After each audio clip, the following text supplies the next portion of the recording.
Hello, and welcome back to the Lark Noobs. We are here to talk about Dragon's Hunt, and I am joined by the incredible Mattie. Hello, Ian. Thank you for having me back. And we basically, there was so much awesome stuff to talk about. We didn't want to rush it last time because I had to go. So, and very wisely, you cancelled the idea of not rushing trying to cram there's a lot to talk about. There's so much. To get where we actually finished off, we were just talking about how Balon was kind of plotting potentially against you, I think. And I was sort of sitting there thinking I was world's best dad. And this was not the case. Yeah. I think, it was right as Balon came over to tell me or ask me about this plan that you'd made, right? Yeah, I kind of mentioned that you should return, return to the mainland. This had then been extrapolated into you're not coming back to Pike, which was news to me, but that made it very interesting. Yeah, so the first I heard about it was Balon was like, "Can I speak to you?" We didn't really speak one-to-one. No, no. So it was weird that we were like, okay, nerve-wracking, but sure. And he was like, so I hear that, there's this plan for you to not come back with us. And I was like, what? What are you talking about? Like, no, I don't know what this is. But he was like, yeah, so my father's arranged for it to happen, blah, blah, blah. And it went into this whole spiel, and I was like, okay. And I'm not going to argue about whether or not it happened. And we talked about, he was like, yeah, so obviously you have two options. We would make sure, you could stay on Pike after. We both know my father's dying. You could stay on Pike afterwards and you'd have all these rights as a widow, of course. And I was kind of like in my head going, sure, not sure about that one. And then, he was like, so as I see it, these are your two options. And I was like, I think we both know that I'm not going to pick the one where I stay as a widow. Yeah. Like in Pike, I'm not staying in Pike. So I'm going to, and it was one of those where yet again, we were sort of on the same page, but we were arguing about it. Sure. So every time I said something, he was confrontational about it. It was amazing. So good. So frustrating. Yes. Oh, it was so good though. Like, so he was like, do you love my father? Blah, blah, blah, and all this stuff. And I was like, I know, we get along fine. Like, but it's not like a love match. And he was like, oh, well, blah, blah, blah. Fine. And I was like, look, thank you for your offer. I will accept. I'm going to do it. And he was like, okay, fine. And then I think I'd said something at the end of like, okay, like you've offered me this, so I'll offer you back. And I was like, so by the way, just so you know, Ashara Dane is not interested in a marriage with Aeron. Because I'd spoken to her. So I was like, okay. Just so you know, so you're not like wasting time. And the first thing he goes is, what? Like the complete personality change immediately. I was like, oh, I fucked up again. Oh, no. And that was when it changed to suddenly like, what have you got? Why are you saying this? You lying? Like, what have you got to gain? What is it that the other match, that leaves just one left? Like, what have you got to gain? What have they promised you? Like, what, you're going to go run off and find another man there? Is that what they like all these things, obviously in much stronger terms, right? Being like thrown out. And I was like, what? It was like, right. And of course, then now we're going to send our kid to the Riverlands. I see what it is. Oh, no. So you're trying to just like manipulate all of these things. You're going to get Aeron to the right place and then do this. Like after you've come in here, you wanted all of these things to change with Greyjoys and with Pike and the Iron Islands. I was like, what? I literally at one point just went, what do you think? Like, how much choice do you think I had in this? Like, really? And in hindsight, based on like obviously his experience as an Iron Islander, like he genuinely, I think, believed that I had quite a lot more choice in this. Yeah. Which is really interesting of like, he wasn't just doing it to be mean. He genuinely didn't understand that that's how mainland politics is.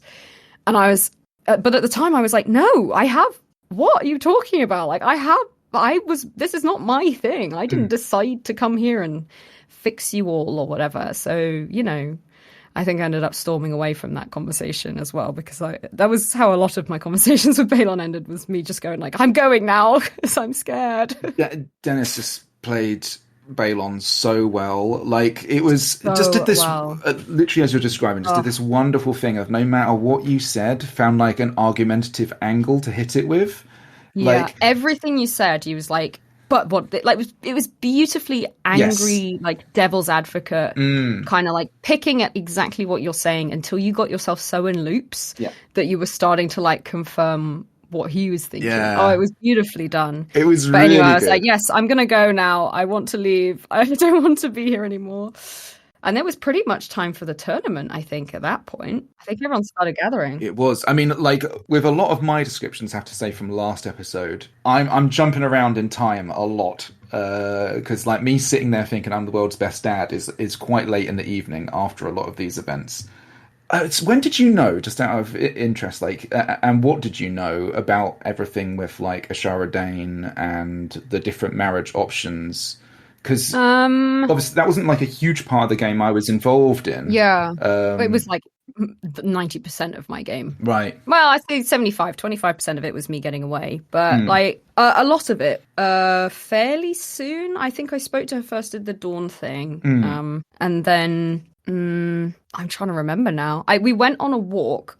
So I maybe it was actually, it might have been just after this or just before this, that I think I'd been talking to her, and I just sidled up, and I did what I did with a few of the other ladies, where I just kind of came straight out with it. Of like, I was like, "Hello, so you're Ashara Dane?" She's like, "Yes." I was like, "Yes, hi, I'm Lane Pfeiffer." It's like, this has been a bit exciting for you, isn't it? Had many proposals yet? She's like, "You know what? I actually haven't had any," and I was like, "That's very strange, because it's a bit of a." And she went, "A marriage, Ma?" And I was like, "Yeah." So we had a talk about it. I was like, Amazing. you could do worse than Aaron. Like, what would you want? But if you're not interested, let me know now, and I can like maybe, try and cool things down or whatever. Yeah. And it was awesome. Nat was brilliant. They're just a fantastic role player. I was so glad to play with them again after so long. But also playing Ashara Dane in such a beautiful way. And anyway, like, so there were a couple of the Lannisters and Robert Baratheon and some, I think, Leighton Hightower and some people. And they were like, "We're going to go for a walk." And I was like, "Cool, can I join you?" And I just went. I was like, "I'm going to do it." So I went around on Lady Shara's arm. Balon followed us for a bit, which is really interesting. And I just like completely ignored him, and he just lingered for a bit and then went off. And I was like, "That's really interesting." Probably, I'm assuming just to keep an eye out. But yeah, so I had a lovely time of just like swanning around in the woods, being a bit of like a silly young lady again. Amazing. And I was like, "Oh yeah." With Genna and Gerion Lannister, and then we were coming, like, we did a sort of loop around, and we saw at one point Pycelle and Tywin were there, and Gerion had his bow, and we were like, "Shoot him!" It would be really funny. He didn't, but we were like, "Oh," it was just like silly, light-hearted fun, like sure. playing around with Robert Baratheon and Gerion Lannister, who are both young people too. Yeah. I mean, like, arguably, I think Genna was probably one of the oldest there at that point. But also just being a bit lightweight, lighthearted and silly with some friends in the woods as well. So it was nice. And then I think it really was time for the melee not long after that. Yeah. There were some other things that happened, like there was the whole thing with the servant's daughter. No, the lady in waiting who was kidnapped and killed. There was also the bear. The bear. Oh, actually, the bear is a big one, actually. Yeah. Did we cover the bear? I can't remember if we covered the bear, but I'll very quickly go over it. I think we did, but go over it again because, guys, we love a bear story. Look, obviously, bears. That's all I'll say.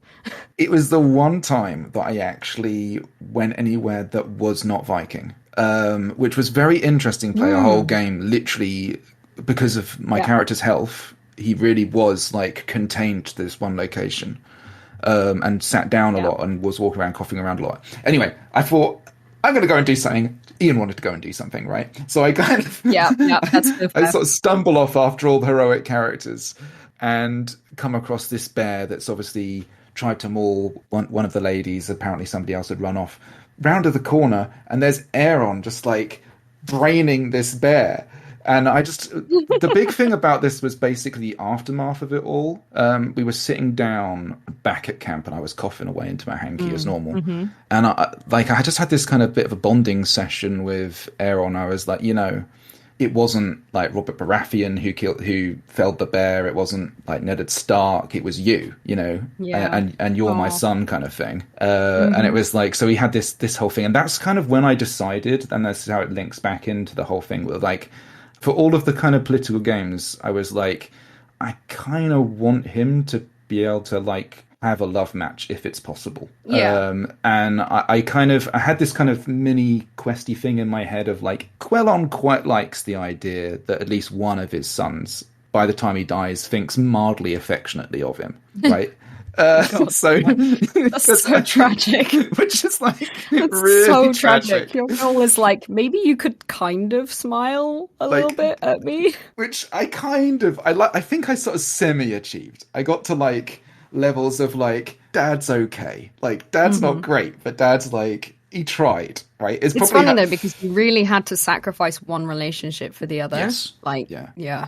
I think that was really interesting. I don't know, like it'd be really interesting to replay this and to try and win Balon over somehow. It would be very difficult. I think especially with the player combination. Oh, you'd have to essentially just like renounce everything and go all into what you're doing, I think. I don't think there's a way to change Balon's mind. I would be shocked. Yes. But yeah, you're quite right. So then this all feeds into the melee, which is like, basically there's these three teams that have been signed up. And one is actually being headed by a Sharadane. Yeah, so it was really clever, like, insight into this new combat. So everyone did combat and they just sort of went hitting each other. There were 3 groups of 10, 10 and 10 and 10. And they were, sort of grouped together, I think, under the head of someone. So they had managed to make these groups beforehand. So the Iron Islanders and the Dornish were with Ashara Dane. And then there was like, but it was actually a little bit mixed, but it was like, they did have the North, but then I think the Stormlands was in a different group, for example. Yeah, I think also you could kind of just approach somebody and see if you could join, and yeah, there was a bit it was of that to do with going the on. friendship that they had. The Riverlands was in one team and this and that. And there was also this mysterious knight. We didn't know. There were, in fact, 2 mysterious knights, I believe. Maybe even 3, actually. I only know of 2 I remember seeing. So we had the Green Knight and we had the Knight of the Laughing Tree, because I know who both of them were. Amazing. Right, yeah. And it was really cool that we had those. Obviously, the Knight of the Laughing Tree was like a sort of mythical figure in many ways. A character from the book stories people will recognize the name of if you know it at all. There is a theory, it is unconfirmed in A Song of Ice and Fire, there is a theory, or certainly a pretty strong theory, that it might have been a certain young Lyanna Stark in disguise. So anyway, this knight shows up as well. There's loads of fighting, everyone just fights. So what you had to do was get an opponent down. Once an opponent was down on the ground, I don't know the mechanics of when they decided that. I think it was probably in good Eversley fashion. They had just gone with, you decide when you've been hit enough to go down. And then you took the ribbons that they had. So everyone started with 1 ribbon each. And if someone went down that had multiple ribbons, you took all of their ribbons. So it kept going because people could get back up again. It wasn't like you were down forever. You could get back up and win again. And then after a certain time, they called an end to it. And some people, decided like, oh, I'm out, I'm finished. I've gone down too many times. It was really good. It was very good to watch the trust. It was really fun to watch all the fights. There were some really good ones. Like the matchups sometimes. I remember myself and Lysa Tully were sat there watching. There was like Stannis and Benjen had a fight and they fought for ages and it was beautifully done. Aiden and Eldon really went out. It was so good. Like it was very cinematic. I think there's a picture of me going, ooh, something happened. I saw Dennis Aaron cut down poor Benjen Stark immediately after Benjen Stark had helped him up, which was so rude because Benjen Stark only had one eye. Anyway, it was really funny. I talked to Alice, who was Dennis, after that. I was like, my Lord Aaron, it was not very sporting of you. It's like, but he was okay, right? I was like, no, he didn't. He did lose an eye earlier. Yeah, but he got better. He lost an eye, my lord. I don't think you didn't just get better. He was like, he got better. So good. He's like, but the maester's fixed him. He's like, he still hasn't got an eye. Anyway, it was really funny. It was really great. So just before this started, obviously all the ladies had mostly given out their favours, and I realised I still hadn't, and I'd been umming and ahhing over who to give it to. I'd made a sort of point of this, and everyone would be like, well, obviously your husband's not fighting, but you've got stepsons in there, so. And I was like, well, there's one of them I'm not giving it to. Right, that's for sure. And I was like debating, do I give it to the other one or not? I was like, yes, but it's, it's an important tool that I have. This favour is like a tool that I have. And after having walked around with the Shire for a while, I just got along with her really well. I was like, yes, these ladies, they vibe. They're good friends out of nowhere. And she's wonderful, and she's standing with all the Greyjoys right now. So I'm going to walk over and be like, so I walked over and I said, my lady, I hope you'll accept this from one winner of a king's favor to nice. hopefully another. And she took it. She had it in her hair. It was beautiful. It fell out during the melee, and I never found it again, which was a shame. But I was like, there is one picture of her with it in, so I was like, yes. And cool. She won our team, the team of that happened to have the Iron Islands on as well. Ashara team won. They had the most favors at the end, which meant Ashara won the favor. Was this the favor that you actually physically made at the favor making? Yeah. Oh, amazing! Yeah. That's so cool. Yeah. So we had all made them for this purpose, right? So you could see a bunch of people like ended up with flowers in various places. It was the favors from ladies. Sure. Amazing. That's so cool. Which was it was really cool. So we'd had like Robert Baratheon had asked Catelyn's mother if he could ask Catelyn for her favor. Oh, that's amazing. Because he played it smart. That was a good choice. Because Lady Melissa Tully, she's no fool, that's for sure. So there was all that. We'd had a little conversation around that as well, where it was like, oh, he would be a good match. But someone, I think it was probably Alice Aaron, had been like quietly disseminated the information to us of like, yes, but he does have a temper and a poor history. So you know, maybe if there's other options, look at them as well. There was all these sort of like undercurrents going on, which was really interesting. But yeah, we had that melee, which was also when I found out, walking to the melee, that the Tyrells had managed to go and get engaged to Lady Celtigar. Yes, yeah. Right? Or at least had started talking about it. So they'd started talking very seriously about it. So I talked to Lord Celtigar on the way over. And he mentioned something about this disinheriting thing, and I hadn't heard anything about that from you. So I was like, what? Sure, I don't know. But like, and in the end, I think I eventually was like, I could try harder. But I think I said to him, like, you know what? I've given up on them. So it doesn't actually matter to me. You know, do what you need to. Obviously, I'm disappointed, but I'm not gonna try and you know. I hope she's happy. Like, I know that they got along very well, but actually, I'd probably rather not strengthen their position anymore at this point. So, wow. Good luck, you know. So I just left them to it, you know. And that was sort of the conversations I had for the rest of the time. Yeah, it was so fascinating because I kind of got this vibe because like, even though we didn't interact that much, I kind of got this vibe of like, the more you distanced, the more I kind of end up in this situation of like, are you actually adversarial to my goals? And it's like, because even though we have a similar vision, like, and I'm very much like, I am playing a pretty strong good guy at this point. Well, pretty much throughout the whole event, actually. Like, Quellon is like probably one of the people pursuing peace and prosperity across all the realms and all these kind of things as best as possible, and is essentially, really, I'd say, really kind of going quite hard down that line.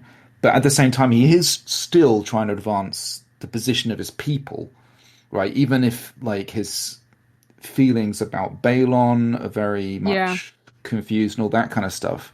And it started reaching this stage where I felt like I was like, is Melanie actually working against the interests of the family?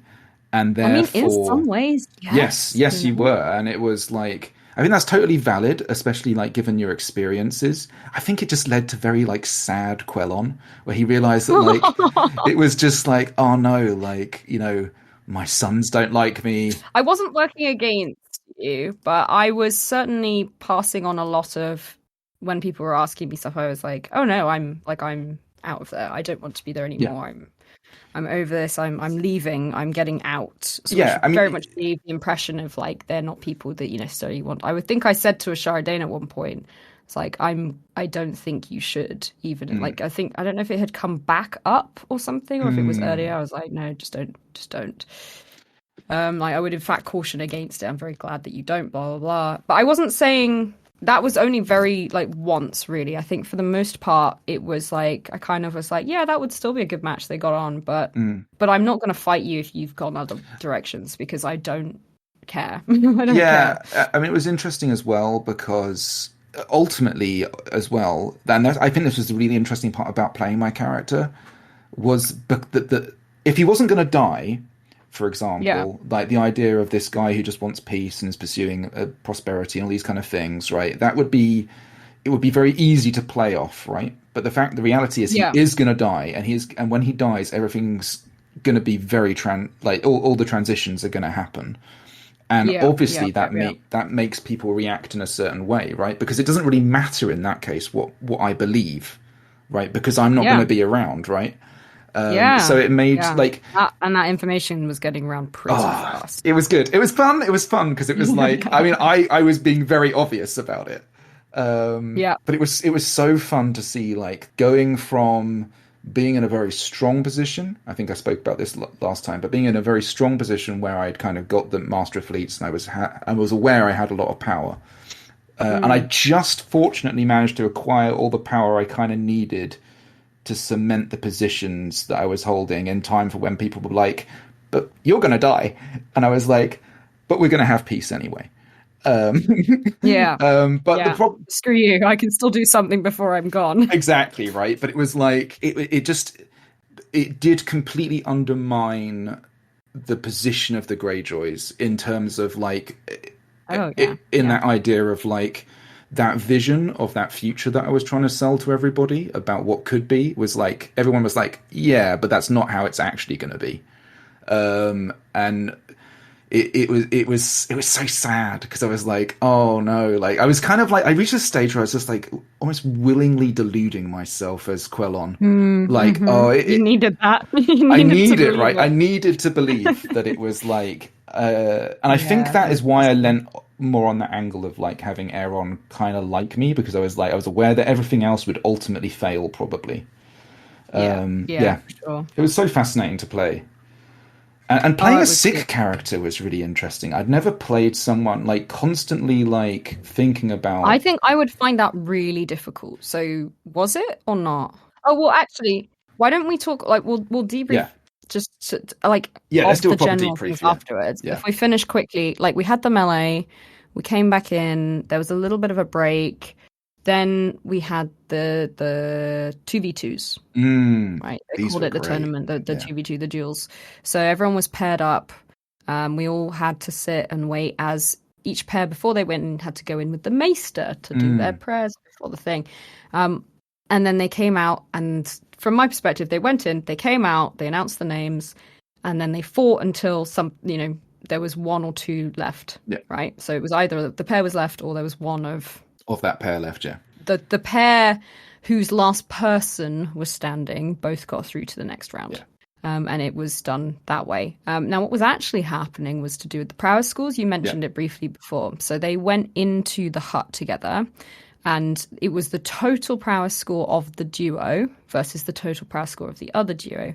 And then those players, knowing which team would ultimately win, got to decide, okay, so we'll have this person versus this person. And it was two simultaneous 1v1s, realistically, for most of it. There were some times when that swapped, or like one from each team was still standing. So then those two fought to the end. It was very good. And they had decided like, okay, we're going to do this, and then I'll do a big sweep and we'll fight a bit until you get me down, or we'll fight until like I get the upper hand, and we'll like do this and then such and such. So we didn't see any of that. We kind of, I think I sort of figured out it was happening, but it was really cool to have it as, it was running really smoothly. If like the next people go into the maester while the first ones are fighting, then you come up, it just kept going and going, and it was amazing. I think the fighting was so good. Everyone was amazing. They were so good. And the thing is, you get like smashed it. Because, for example, we had like Aeron was in a team with Forest of Myr, who has crazy magic powers.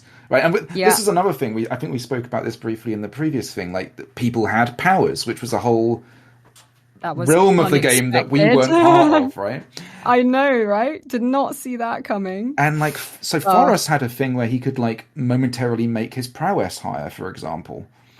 And there were like rituals as well to improve your prowess, or there were certain conditions for your character that would have made your prowess higher. Like, I think Aaron's was if he'd killed someone. Yeah, if he killed someone. Then it would have improved his prowess or something. But, all of these things mean to say that also some of the unlikely pairs managed to get further through, which was really fun. Which was fun, really fun. Yeah, and so we had like so the Green Knight, the mysterious Green Knight, was Hmm. in there with their partner, and then people got through, got through. There were some spicier fights than others. Balon and Alanis went in to fight together, and I Mm. was terrified. Like the aggression Yeah, was yeah, yeah, yeah. horrifying in such they did such a good job. And Balon at the end is like choking this guy out on the floor in front of me, and I So was like, good. "What are you doing? Like, stop, stop! Oh my God, This is stop!" not nightly. Oh, it was horrible and brilliant, and like Alanis like ended up with like her foot on someone's throat. It was so good. And then it was Robert Baratheon and Mm, Ned Stark yeah. versus the Knight of the Laughing Tree and Howland Reed. Now, during the tourney, the big melee, someone, I think Catelyn, had leaned over to me and went, "Do you know who that is?" And I was like, "No." And they went, "Look at the hair out of the back of the thing, the grace of movement, and listen really carefully when they speak. Just see what you can figure out." And I was like, what? And I think someone else was like, "It's your grace." So the women, I think most of the ladies knew pretty Mm, early on. Whether that was a little bit because people kind of knew that it yeah. was Georgia, I don't know, but it worked really well because no one said anything. Like it wasn't really disseminated amongst anyone else. I think also because a few people, because this theory of who the Knight of the Laughing Tree is, as you say, is like a well considered sort of Yeah, plot point or potential kind of theory. Like, and there was a lot of this in the game, right? Obviously, we all come in with certain degrees of information yeah, that maybe yeah, our characters don't have access to. I felt everybody was actually really respectful of what they don't know. I mean, yeah. I On the was whole, it was certainly really playing good. very dumb in the regard to it all. I was like, I definitely don't know, right? I method acted by not knowing anything. But yeah, so we knew this, right? And then it was between the melee and the duels actually that I was Mm, like, I know who that is. And so the Knight in the Laughing Tree and Howland Reed was standing there in the middle, just quietly talking. And mm. I was like, I walked over and I went, "Milo, can I get you some water?" Also, because like I was like, George's probably really warm right now. I'll Mm, go and mm, get her some mm, water. mm. So I went and got some water and I came back and I passed it and I think I said something. Obviously, my Lord Knight was like, "Yes, thank you. I will go and I was like, maybe you should go and drink that somewhere else, my Lord." Yeah. And so went off to drink and I was like, "Oh, so how do you know that a knight talked to Howland Reed?" And Howland Reed was like, "Oh, well, we met here." And I was like, he was like, it's a long story. I was like, "Tell me the story." It was really cool. So he Yeah. told this great story of like, I was just a young squire and these these other squires or knights beat me up or something. So then I prayed in the godswood, and then what happened was this, and this time again, magic, isn't it? Interesting. And over again came the Laughing Knight, and we were still partway through the story, I think, and they were like, "Oh, thank you," and started saying more and more, and I was like, "I would just caution you against speaking slightly too much, my lady, because there might be some that start to realize who you are." And she just went dead silent. And so did Howland, and went Amazing. dead silent. And I was like, "So tell me more about these, was it lion lizards?" So he's talking about like hunting lion lizards in Amazing. the swamps with stuff on spears and pikes. And I was like, cool. So I just carried on, didn't say anything apart from that. But I was like, cool, I've made my point that I know who you are and I'm not telling. That's fun. Like, I'm not going to say anything, but be careful. Mm. But you can trust me as well. So that was really cool. And then the Robert Baratheon Oh and the my Night of the gosh. Laughing Tree. So, oh my God. The fact this actually all came to a head, and Yeah. because also Robert had like strangely well, not strangely, like, but like the object of his ire had actually shifted from, in some ways, being Rhaegar to being Liara, because Liana. Lyanna, Yeah. sorry, because it was like it was she had betrayed him and done these kind of Yes. things, and it was like, so he was like angry with her, right? And Yeah. then Yeah.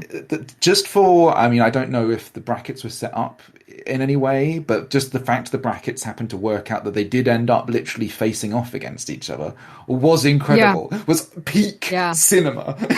It was Yeah. so It was good. beautiful.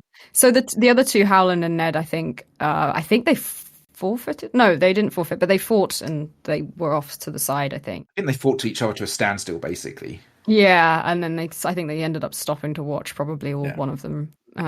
forfeit or something. But then obviously that leaves the Knight of the Laughing Tree and Rob Baratheon with his massive hammer. My God, the hammer Fizrep was huge. It was so cool. Yeah, so good. Like, it's not even an innuendo. It was just a really big hammer. It was so cool. Yeah, everyone was like, "Whoa," you know. And whenever anybody else tried to pick it up, they'd always act like it was really heavy, and then of course he'd come up and like pick it up one-handed because Robert's supposed to be like incredibly strong. Around. Yeah, it was so funny. Gods, he was strong. Everyone kept being like, "Gods, he's so strong now," which was good fun. But yeah, so they start fighting, and it's fun. And then I don't know maybe he started to realize something, or like he was sort of playing around a bit. I think he knew in character he knew he was going to win, so he was sort of toying a bit.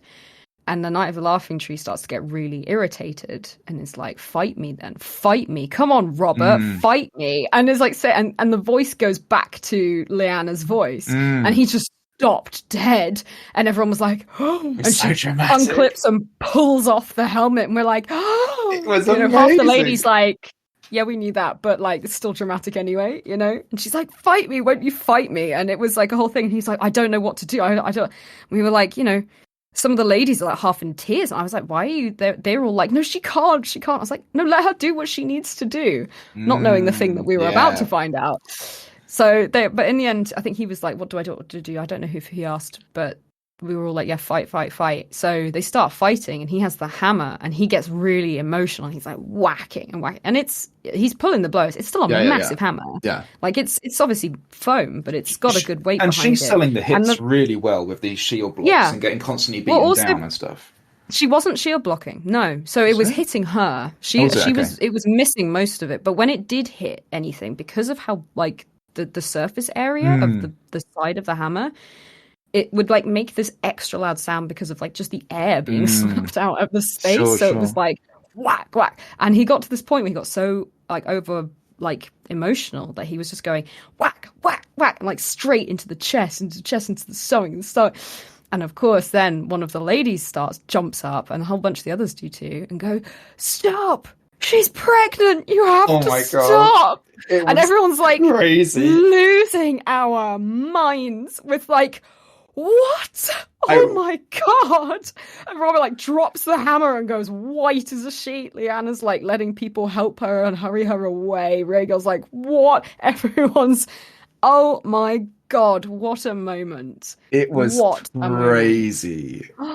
There was absolute mayhem. It went insane. Lyanna gets hurried off. Robert gets hurried off in a different direction. Everyone's like, "What do we do now?" And in the end, they continued the melee. Yeah. And we were all just like whispering, like, "Oh my God, what? Like, what? And she got checked over, and everything was fine with the baby. Yeah. Yeah.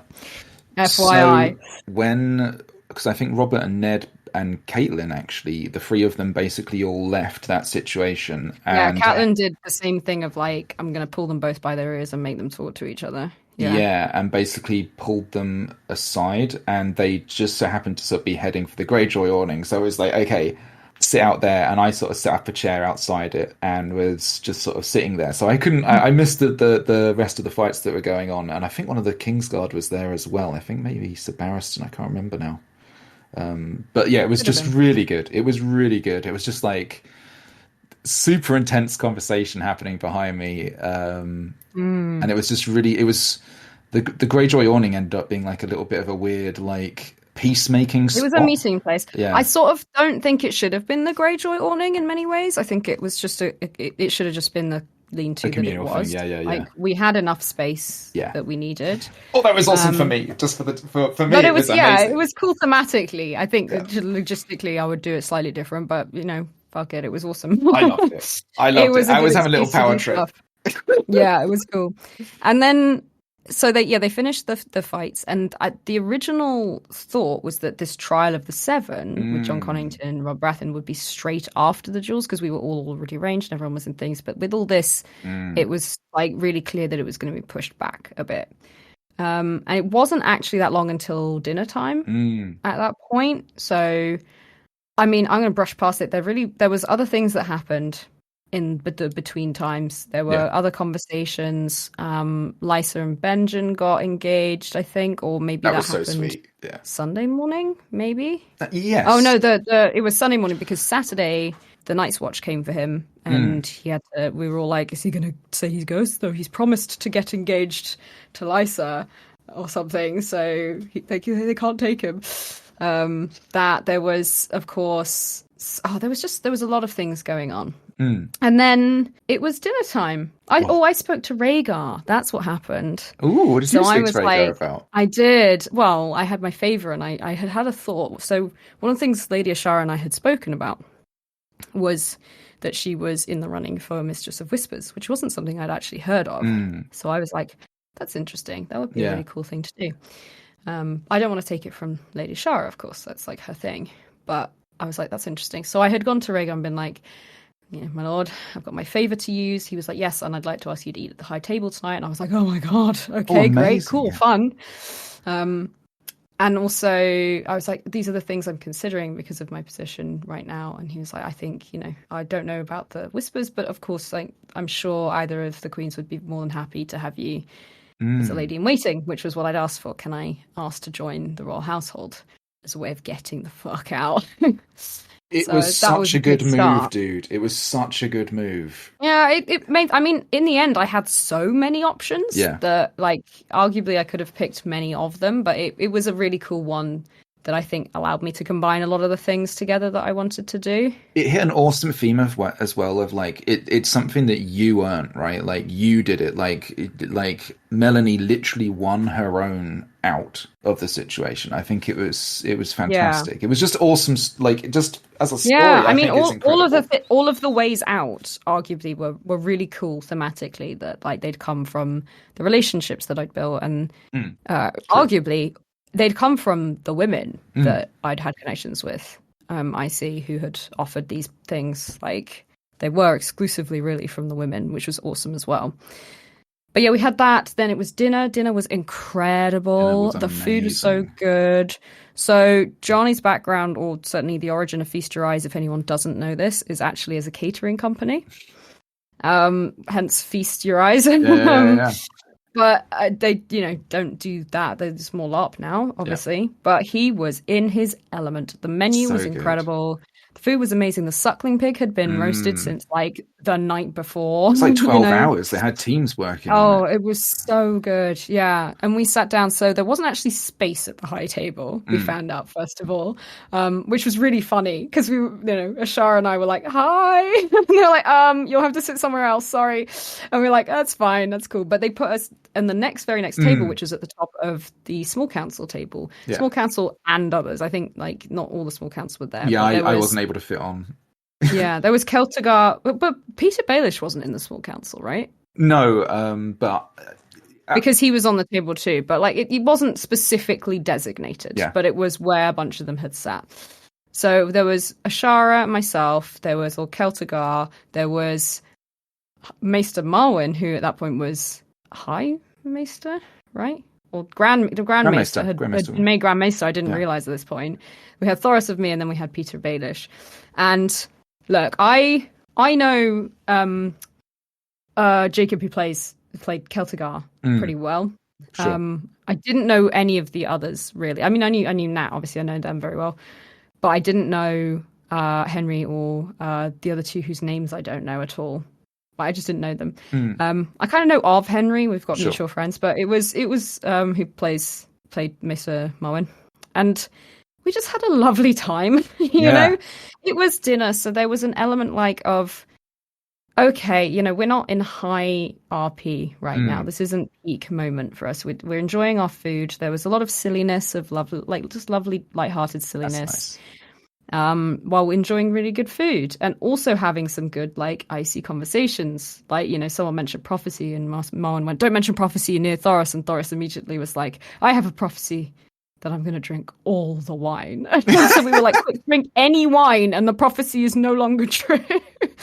It's all things like that. And he would play with the fire, which was really cool. And Marwan was we were talking about magic versus, like, gods and stuff. And I was like, well, look, I believe that in the existence of magic. I just also believe that the existence of magic does not inherently make it religious. It doesn't make it divine. Like there is a difference. Her mom was like, yes, exactly, like glass candles. And I was like, what? And he was like, yes, like glass candles, they're real. And I was like, what? What are you talking about? So like, then he gets a chance to talk about the glass candles and how like all the maesters have to do this thing. And, you know, you go in there in the darkness, and if you can light it, then something, you know, you have to try and light it. You know, and he said most people can't. And I said, well, did you manage to? And he kind of like didn't really answer. And so in my head at first I was going like, oh, he's embarrassed that he didn't manage to manage it, light it. So we'll drop it. And then, you know, later I found out that wasn't the case, and that he had managed to light it and was actively doing real magic out in the woods at several times. But that was really cool. It was just nice dinner. And then partway through dinner, Ashara and I are both approached by Lady Celtigar to say we've been told quietly that there is a woman in the woods, a soothsayer in the woods. And we're quietly inviting some of the ladies who might want to come and see her. Like, would you be interested? So we were both like, yeah, that sounds really cool. Let's do that. So like, cool. After dinner, we'll go. It was a little bit later than after dinner in the end, but not too much later. But yeah, and obviously everyone else is like having a lovely time and mentally preparing for the trial of the Seven, which is still going to happen tonight. So just before I let you talk a little bit about. Also, what had happened was after the duels, both Georgia and Matt, who were Robert Baratheon and Lyanna Stark, had decided to take a break for a bit. So that left, like, particularly for the Baratheons, it meant that Aiden playing Stannis was suddenly in charge of a lot of stuff, which was really cool for him. Really fun. And also meant that he was now named as the champion of Robert in the trial of the Seven. So he would have to fight Jon Connington, probably to the death. Yeah. On Robert's behalf, and everyone was like, but we can't have Stannis die. He's like the reasonable one. He's like sensible, mature, and what's going on? This is the worst. Like, he's trying to get people, and really interestingly, we built enough of a bond that he was like, yes, I'm still thinking of, I need a few more people. And I said, well, have you considered this person or this person? He went, that's very interesting. Thank you. I will go and ask them. And I was like, oh, he listened to me. Oh, that's so cool. Like, we've got this little bond going. That's really awesome.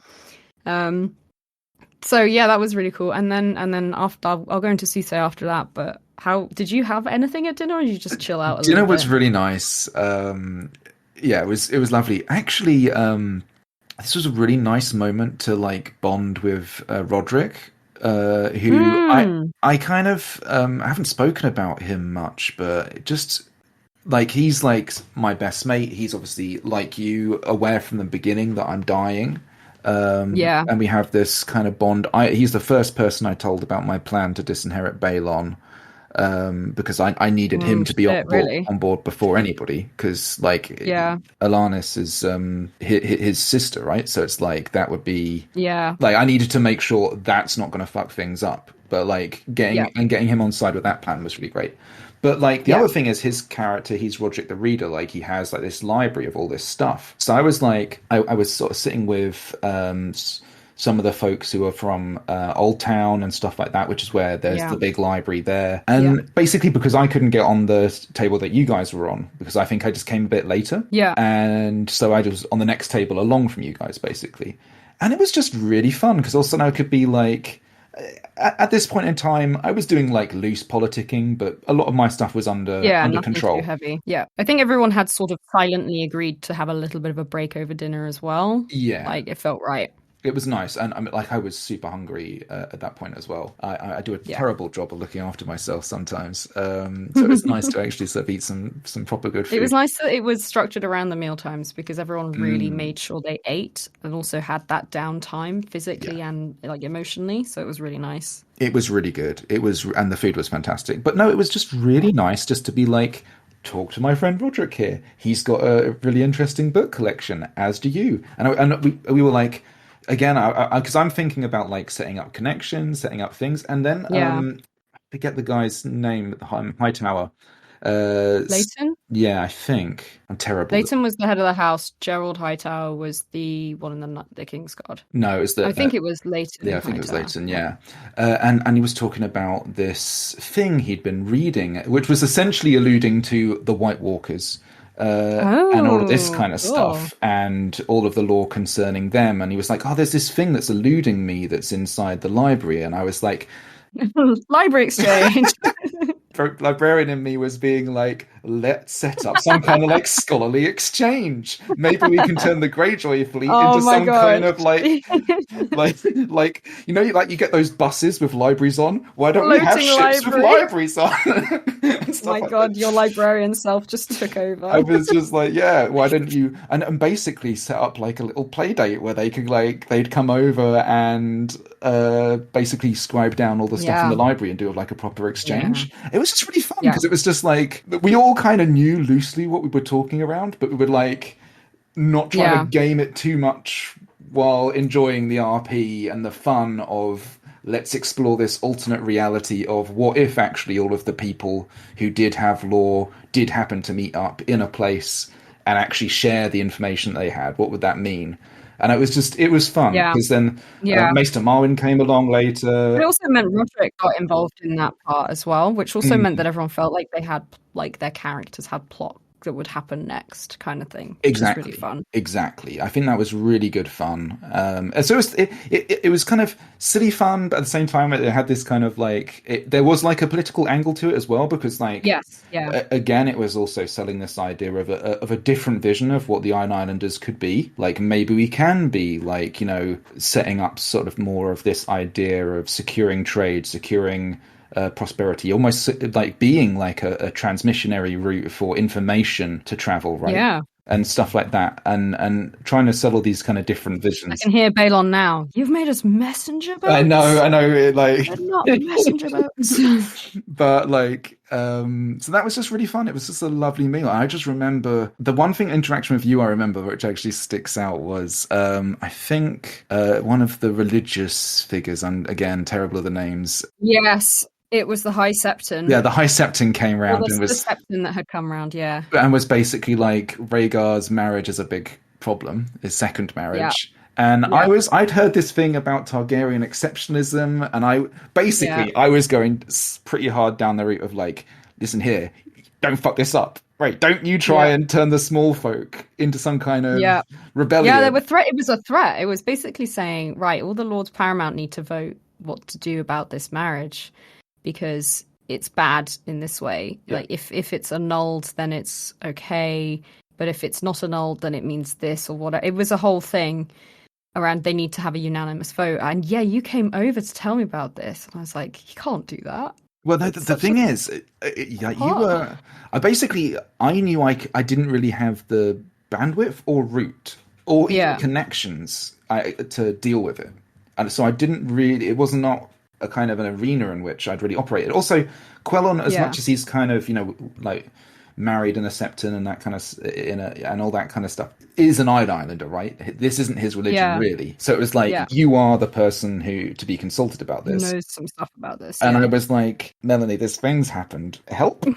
But you were just like, Quellon, he's warmongering. Go away. You just dismissed me. You dismissed me. Piss off. So, I'm having a nice dinner with my new friends. You really were like that. And I was like, oh no. And this really cemented the whole sad Quellon arc. I was like, oh no. Melanie, help. No. Sort it out. I don't care.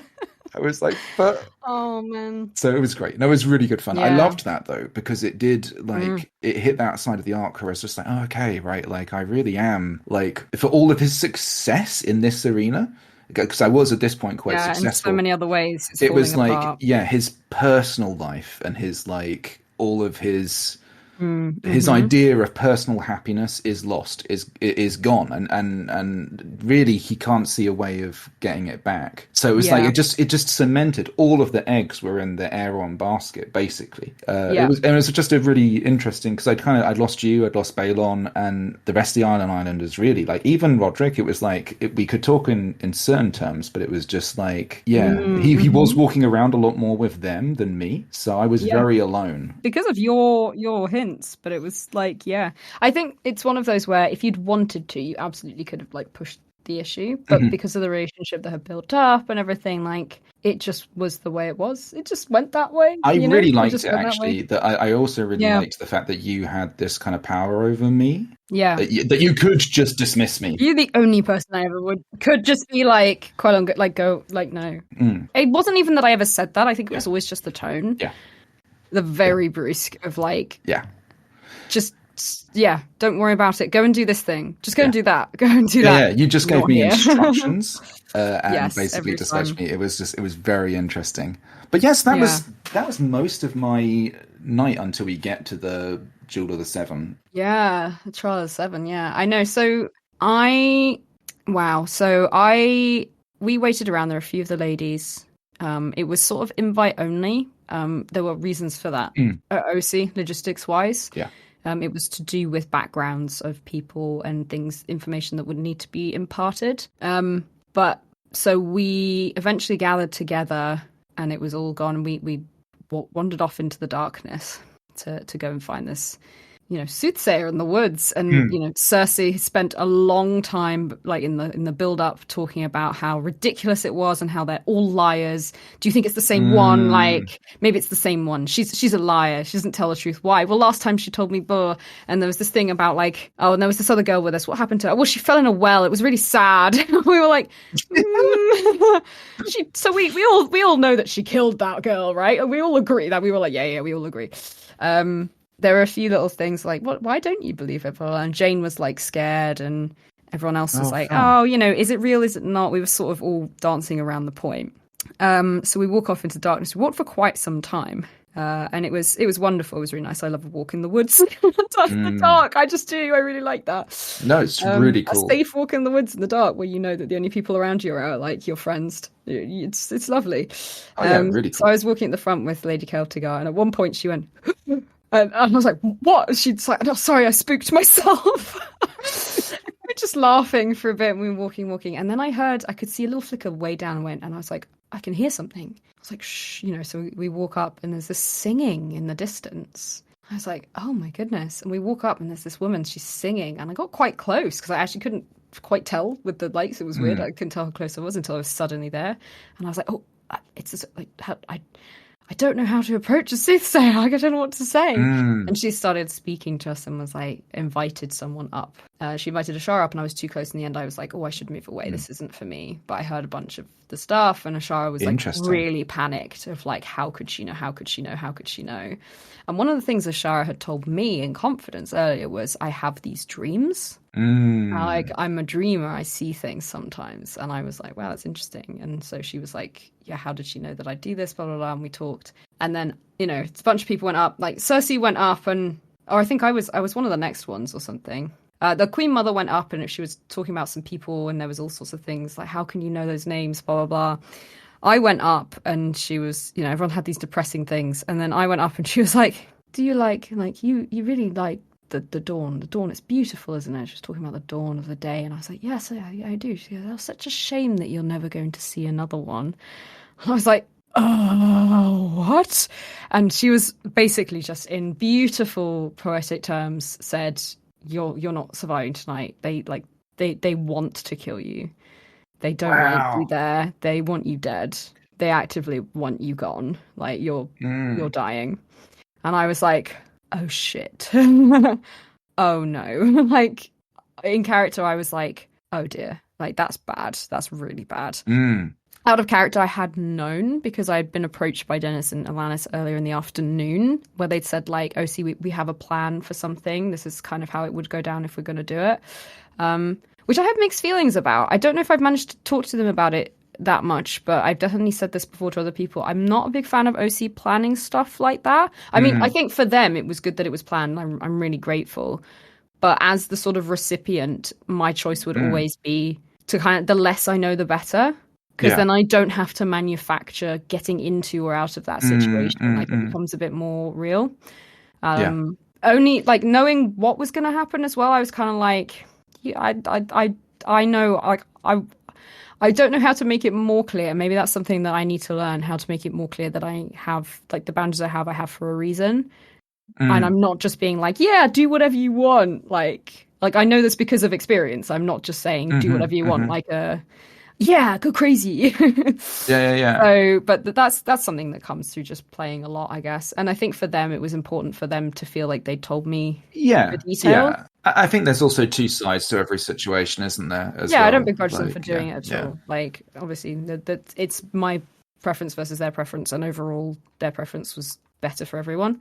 So, yeah. So anyway, so I already kind of knew that this was on the table still. But to have it confirmed in game was really cool because I was like, oh, now Melanie knows.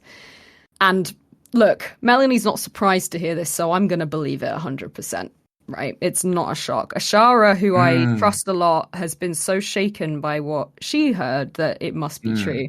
Cersei walks up, hears something, immediately freaks out and runs away. Jane didn't even listen to what was being said. She ran away so fast. Cersei, while Lady Celtigar is being told hers, which is about like, you have what a lovely partner you have. Such a shame that he will dance with so many others, and blah blah blah. And then I thought that was really funny, but I didn't know what it was. And the Shara went, oh, because he prefers the company of men. I was like, he what? What are you talking about? Oh my God, he what? So I like learned that information. Like there was a lot of information that came out all at once. Yeah. I think Cersei's one was about her and Jaime, from what I remember as well, being like, oh no, you're very close, blah, blah, and we were all kind of like, what? That's so weird, because already I'd heard from someone else being like, oh, it was really strange. I saw like Cersei and Jaime like coming out of the woods together, and then she like called for Jane to like fix her clothing or something. Now I've heard since actually that didn't actually happen at all, so I don't know how that story started cycling past. Whether it was like supposed to be like I see a vicious rumor of some kind, I don't know. Maybe it was one of the rumors that had been passed out. It's possible that it was one of those ones of like on the papers that you got. Yeah. But yeah, so anyway, we were like, oh my God, all these things are coming out. Cersei runs back over and like tries to attack the soothsayer, which was amazing. We were all like, whoa. Amazing. And then, they storm off. After mine, I'm starting to freak out of like, I can't trust anyone. Oh my God, I'm gonna die. And then we were deciding, we need to get back really because of the trial of the Seven, which is hopefully not going to have started yet. Unfortunately, was not true. It was already over by this point. But yeah, we went back. The Queen Mother had something. Ilarius Sand got one as well. And as we left, the Queen Mother had said something like, "Are you such?" I think there was some implication that maybe this was Jenny of Oldstone. Maybe, or the Queen Mother certainly believed it. Right. And we all like peeled off and we left into the darkness. Yeah, Shara was like, "No, we'll protect you. Like, stick with us.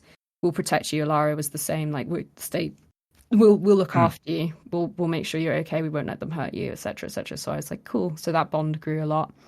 And as we walked into the darkness away, she started laughing in the background. She was like singing, and then she started laughing. And as we got further, the laughing turned into like horrible weeping. And in my little player head, I was just like, that's so cool. Like, that is cool. Absolutely amazing. I had a little moment of like, yeah, that was awesome. The noise of it, oh, so good. And the lighting was so low. It was like just candles everywhere. Yeah. It was really cool. So we head all the way back. Also, apparently, we'd been shadowed genuinely without anybody knowing by Gerion Lannister, who had like listened to everything. Yeah. Genuinely in the darkness, he'd managed to stealth his way along behind us and had listened to the whole thing and then stealth his way all the way back to go and talk to the Lannisters about what had been revealed about Cersei and Jaime. Interesting. Before, but we didn't know, the crew didn't, no one knew. It was amazing, apparently. But yeah, so we make our way back to find that the Trial of the Seven has already happened. And what happened at the Trial of the Seven, Ian? Because I really want to know. Okay, so it was quite dark, I have to say, for starters. So I didn't actually see a lot. Yeah, they'd illuminated the area, right? They tried to illuminate some of the area in Viking. Yeah. But I was in the out. Yeah, it was really. So it was. I'm not going to describe it super well because it was just a big old melee. And then all of a sudden, I heard that Lord Connington was dead. You didn't see it? I didn't see it. So, because it was somewhere behind the mess of bodies. Oh, okay. I do actually know what happened, and I can describe it if it's useful. Yes, please do. Yeah. Okay, so I made everyone describe it to me in great detail afterwards because I was so I fascinated. really didn't see a lot, basically. Yeah. So the melee started, and the idea of the Trial of the Seven is that whoever wins, the gods have favored them. It's not specifically a fight to the death. I think I said this last time, but just to reiterate, it's not specifically a fight to the death, but usually the two main complainants are like, they will fight to the death because it's important enough that they've got to this point. That being Robert and John Connington. But in this case, of course, it's Stannis and John Connington because Stannis had to take the place. So Stannis has gathered his people. John Connington's gathered his. They had some amazing stuff that was going on the side, by the way, that I hadn't. Yeah. There was so much game happening everywhere. Oh, also during the afternoon, it was announced that Olenna Tyrell and Tywin Lannister had got engaged. I forgot about that. What a power couple. I literally, the part of me that knows the story, but also the little part of me that was like a Riverlands girl who knew like what the power players were, was like, oh no, that's also so bad. Also, apparently somebody had put a beverage with some kind of healing thing, but like some kind of tonic in it that was meant for Jaime, I think. Is it much later? Yeah, because the rest of the Lannister thing hadn't come out yet. Okay, all right, sure. We'll come to that later. After this, though. But yeah, okay. No, that's a very cool thing I remember hearing about. But so in this fight, we had these two groups, and then they start fighting, and secondary to the rest of the melee, because certain people won, certain people didn't win. Yeah. But the most important was that Stannis and John Connington were fighting, and they fought and they fought and they fought, and John Connington gets his sword like through Stannis, and then Stannis is like, that's not how it ends. And I think, I can't remember, but one of them said, now I've heard it two ways, that John had better, like they did exactly the same thing of who had the more prowess. Yeah. So they figured it out. And I think the idea was that I think Stannis' side was going to win. Right. But Stannis had said something like stab me or whatever. I don't know. I can't remember. Anyway, John Connington's sword ended up through Stannis. Stannis pushes himself along the sword enough to get John Connington on the, like, with his hands around John Connington's neck, strangle him to death. Oh, yeah. I did see this. Strangles him to death. Yes. Upon which he almost immediately dies straight after. Thereby, the Baratheons have therefore, in the Trial of the Seven, won because he died second, but they're both dead. And then what happens? Thoros of Myr runs over and gives the kiss of life using like his magic fire stuff to revive Stannis. Yeah, Aidan, if you ask Aidan who played Stannis, then it was the Power of Boy Kiss that did this. Amazing. But, it was so Thoros good. of Myr runs over in the darkness, bends down over Stannis, does some mojo, and the maesters afterwards were like, yeah, he fed him something, or he helped him, whatever. And Stannis rises back up again. And everyone's like, what? Because he'd been dead for a little, like an amount of minutes or something. Yeah. It wasn't immediate. Definitely dead, yeah. And so we all come back in to find, Stannis is convalescing in the Baratheon tent, being weird. Everyone's talking about strange things. I spoke to Benjen. Benjen's like, I had a vision, leans in real close and does this beautiful, like, whispered warning to me. Oh, that actually might have been the next morning. But regardless, when it happened, he just kind of came and stood really close and was like, in this tiny little whisper, was like, Lady Piper, like, you're someone that I trust and value. And so I'm not saying this lightly. Something is coming that is not a war. It's going to be worse. And when it comes, you need to run. You need to go south, as far south as you can go. Get south. Get off this land if you can. Just go. Like, please be safe. And just then walks off. I was like, oh, okay, so bye, Benjen. You were so fun and chill yesterday.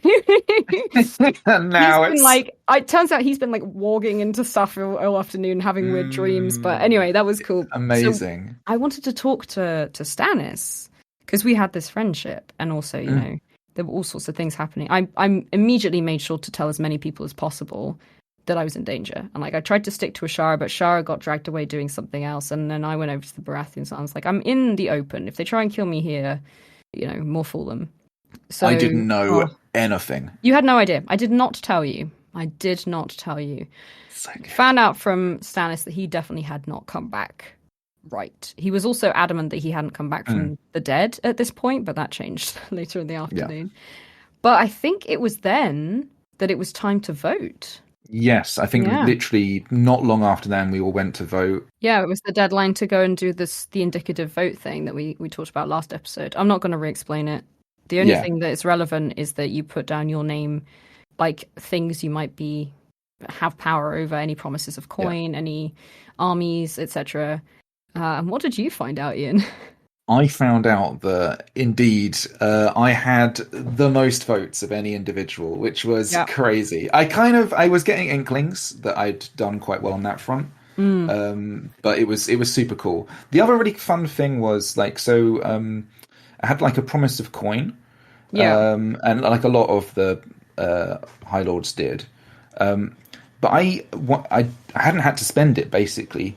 And I kind of just asked Ren, like, can I just not spend this and then like give it to the rest of the people in my group because my character's going to die as like a MacGuffin they can make something happen with in the future. Yeah. Like it just in whatever narrative they want to ultimately go on and make, build a new fleet or not if Roderick builds a new library or whatever. So it was like, because I didn't need it basically. It was just fun because it also meant that I could present it as a bit of game on Sunday. Yeah. It was like my kind of closeout on Sunday was like, talk amongst yourselves, come up with a plan for how this coin's going to be spent. And yeah, Ren was really open to that. Was like, yeah, you don't have to spend it. You can just do whatever. It can just represent whatever you like. Yeah. And that was really fun that I was able to do that. And it was like, it made me feel like really good, like, because it was like, okay, like, again, like, he's been very successful here. Everything else is a disaster, but he's been very successful here. You've had some successes. Yes, yeah. Like in the big terms, it's gone very well. Yeah, so that was really fun. It was nice to come back and just be like, yeah, gosh, like that took like a load off. It was like, oh yeah, I've done okay, because it was also like it was a weird situation to be going through an event where a lot of the people who I'm kind of working with, like the rest of the Greyjoys and stuff, are kind of against me. So it was like, it was nice to have a thing where it's like, oh yeah, like you kind of have been losing all these other kind of battles, but this element is something that you have done well in. And yeah, it was fun. It was fun. You've achieved something. Yeah, that was really cool. So we all did the vote, and I heard once again that the Greyjoys were going to kill me. They spoke to me OC again. And they said, because obviously we only had 1 hour of game left for the night. And they were like, we've got this thing kind of organized and, we're going to see if we can try and do it. And I was like, okay, cool. Like, I think that was the thing. Because if we'd had the conversation in the afternoon, I didn't need this conversation so much, I think. Because I was like, it's better to be like on edge or whatever. But it was good. They'd arranged for a couple of crew members to be in the forest because they were like, okay, we're not going to try and like kill. If we do the killing, we won't do it ourselves. We'll have the crew do it in some unspecified, like this way, basically. That's how it will happen. So I think Isaac and Harry Knight just went and sat in the forest for a while waiting for us if we were going to come or not, because there was still a question of it might not happen. Either I might evade them or they might change their minds, basically. I thought that was cool that they had to actually catch you, right? Or do something to get you. Like, it wasn't just foregone. Yeah, I was like, look, I've been told that you're going to murder me, so it will be much harder to trick me into being like, come over here now. I'm much less likely to do that, so you have to be convincing. But also, I wasn't planning on making it super, super, super difficult, obviously. Like, the planning of it was really cool. But I was like, to be true to the character, I don't want to just go with you immediately. I'm not that There's stupid. No reason that Melanie so would, anyway, right? Like, without some convincing. Yeah, I know. She's just not that stupid. So I walked back in. I ended up walking alongside Arthur Dane, and I was like, hello. I'm gonna be killed. Can I just walk with you for a bit? And he was like, yes, absolutely. And he ended up hearing at pretty much that exact moment about the suspicions on Jaime. Interesting. About the whole Jaime and Cersei thing. And so he was like, oh my God, like, I have to, what? And he was like really upset about it. Obviously, he was like, this is dishonorable, blah, blah, blah. Like, he needs to be dealt with, this. And, we had a bit of a talk about that, of like, wow, that's crazy, blah, blah, blah. And then he was like, oh, Sebastian, can you watch out for Lady Piper? I need to go and deal with something with his sister as well. So he went, and I was with Sebastian and the Queen Elia for a little bit, which I think is also, just after the not poisoning had happened in the Lannister camp, where Jaime, being really clever, had switched. So good. Does it switch the so cup? good, yeah. And Tywin drank from it. Oh, he'd been so clever. And he hadn't been. It's brilliant. I'm sure people will be able to tell that story better than either of us. But there was some really cool little things going on. The fun part was he drank from it basically, and Tywin basically got knocked out, is the long and short of it. From what I heard, all of this is very secondhand. But then we were sitting under that kind of awning where we were all eating, not knowing that awning is actually the Tyrell awning. So Lady Tyrell, the second half of it was. So she came over and like, why are you laughing about my husband to be? Like under our awning, and it was just like all of a sudden, like I was like, oh my god, I've tried so hard. Oopsie. And this is like a diplomatic incident. It's like, I'm so sorry.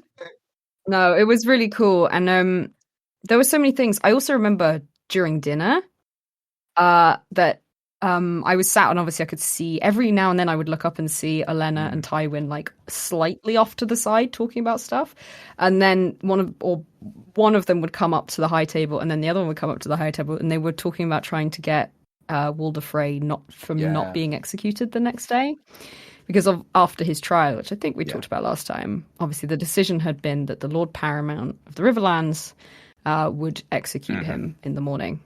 He had one night and he was going to be executed for dissent and disloyalty and breaking oaths and all of that stuff, which was really cool. And I think the decision was still, no, can't do that. I can't change his mind. But they were really working hard to make it happen. Because Walder Frey, one of his sons, I believe, was married to Jenna Lannister, who is Tywin's sister. So there was a connection there with the Freys and the Lannisters that they wanted to keep. And they didn't. They were very happy to go against the Riverlands. They wanted this antagonistic thing with the Riverlands. But anyway, so it was after lots of things had calmed down. I think people had actually started going to bed post the vote. It was very quiet around the place. Stannis was, walking around weirdly, like talking about the fact that he was like, "No, I haven't died yet. I haven't died." I had a really cool conversation with Stannis, actually. I bet this was while I was gone. Yeah, okay. So all I'll say is in the lead up to this, so I was sat with some people and we were talking about, life and death. And I think I talked to Stannis and he was like, "No, I'm not dead. Like, that's not what happened. They said he just like brought me back with a potion or something that seems more logical." He was being very Stannis about it, but he was slightly off as well. There was something slightly off about him.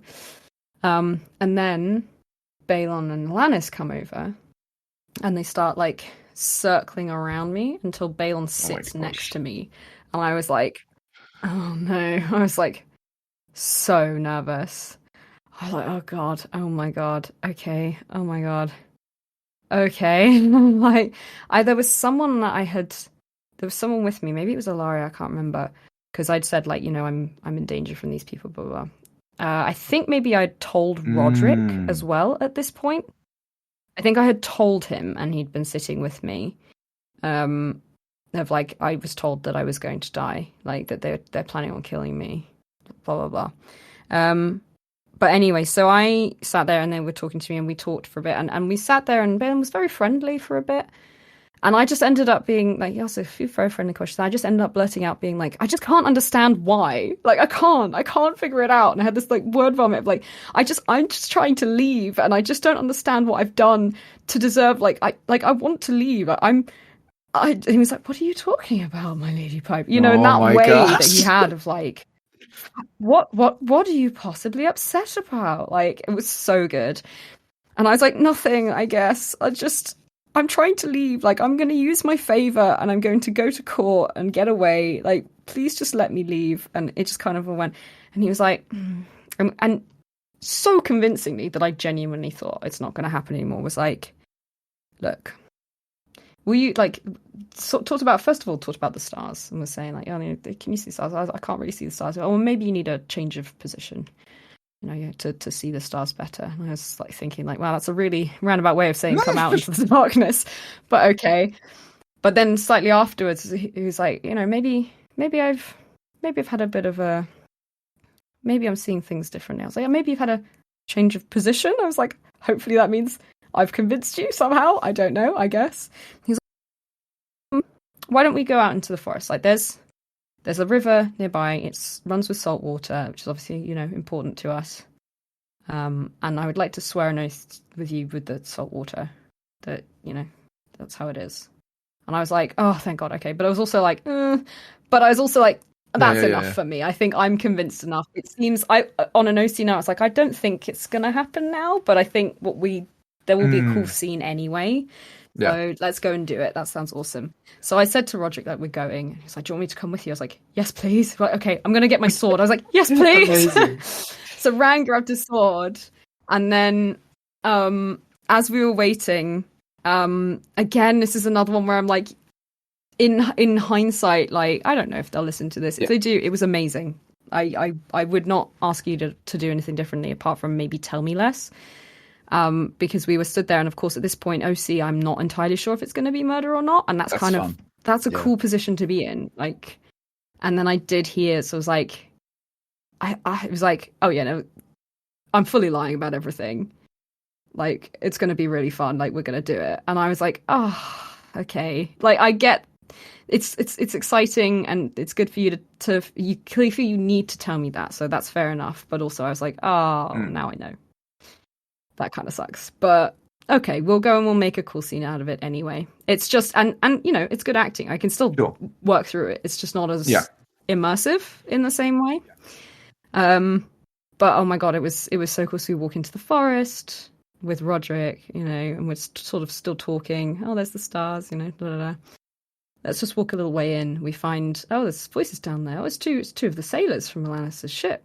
She runs forward to talk to them very quickly. I was like, okay, that's strange. Bael's like, oh, these Iron Islanders, these seafaring types, they're all scattered out in the forest near the salt, it's fine. I was like, okay.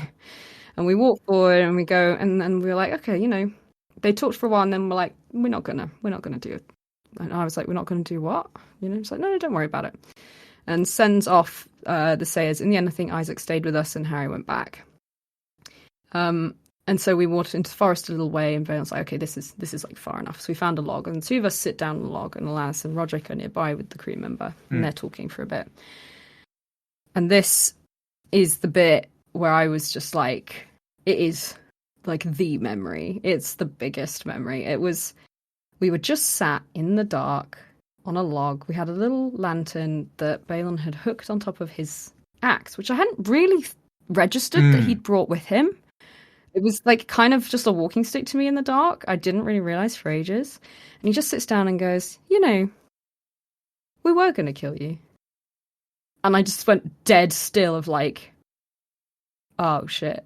Because I've been flip-flopped back and forwards between, are they not? I don't know. And then I was like, it's scarier that I don't think you're going to, but what are you about to do or say then? Like, we weren't going to kill you. We had this plan. He said, we were going to put you in the fucking ground. And I was just there like, oh, I'm scared now. This is amazing. Keep going. This is great. I sat there silently. Normally I'd be shouting back, right, for most of my characters. So it was amazing just to be scared, right? Just to be threatened by someone in the silence, in the dark. And he did such a good job. He was like, we had this plan. We had this plan to do this. We thought, like, I saw this thing about you and you were like this. And I won't go into detail because it was really between me and Denise. And it was amazing what it was. And I think the other two could hear bits of it. And they were like, we had this plan, me and Aaron. Wow. And I was like, Aaron? What? And like, they were going to do this horrible thing. We're like, oh, we were going to like get Aaron to like seduce you away from father and prove that you're like just a conniving, like insert as many derogatory terms as you like here, It was like, I was sat there like, oh my God.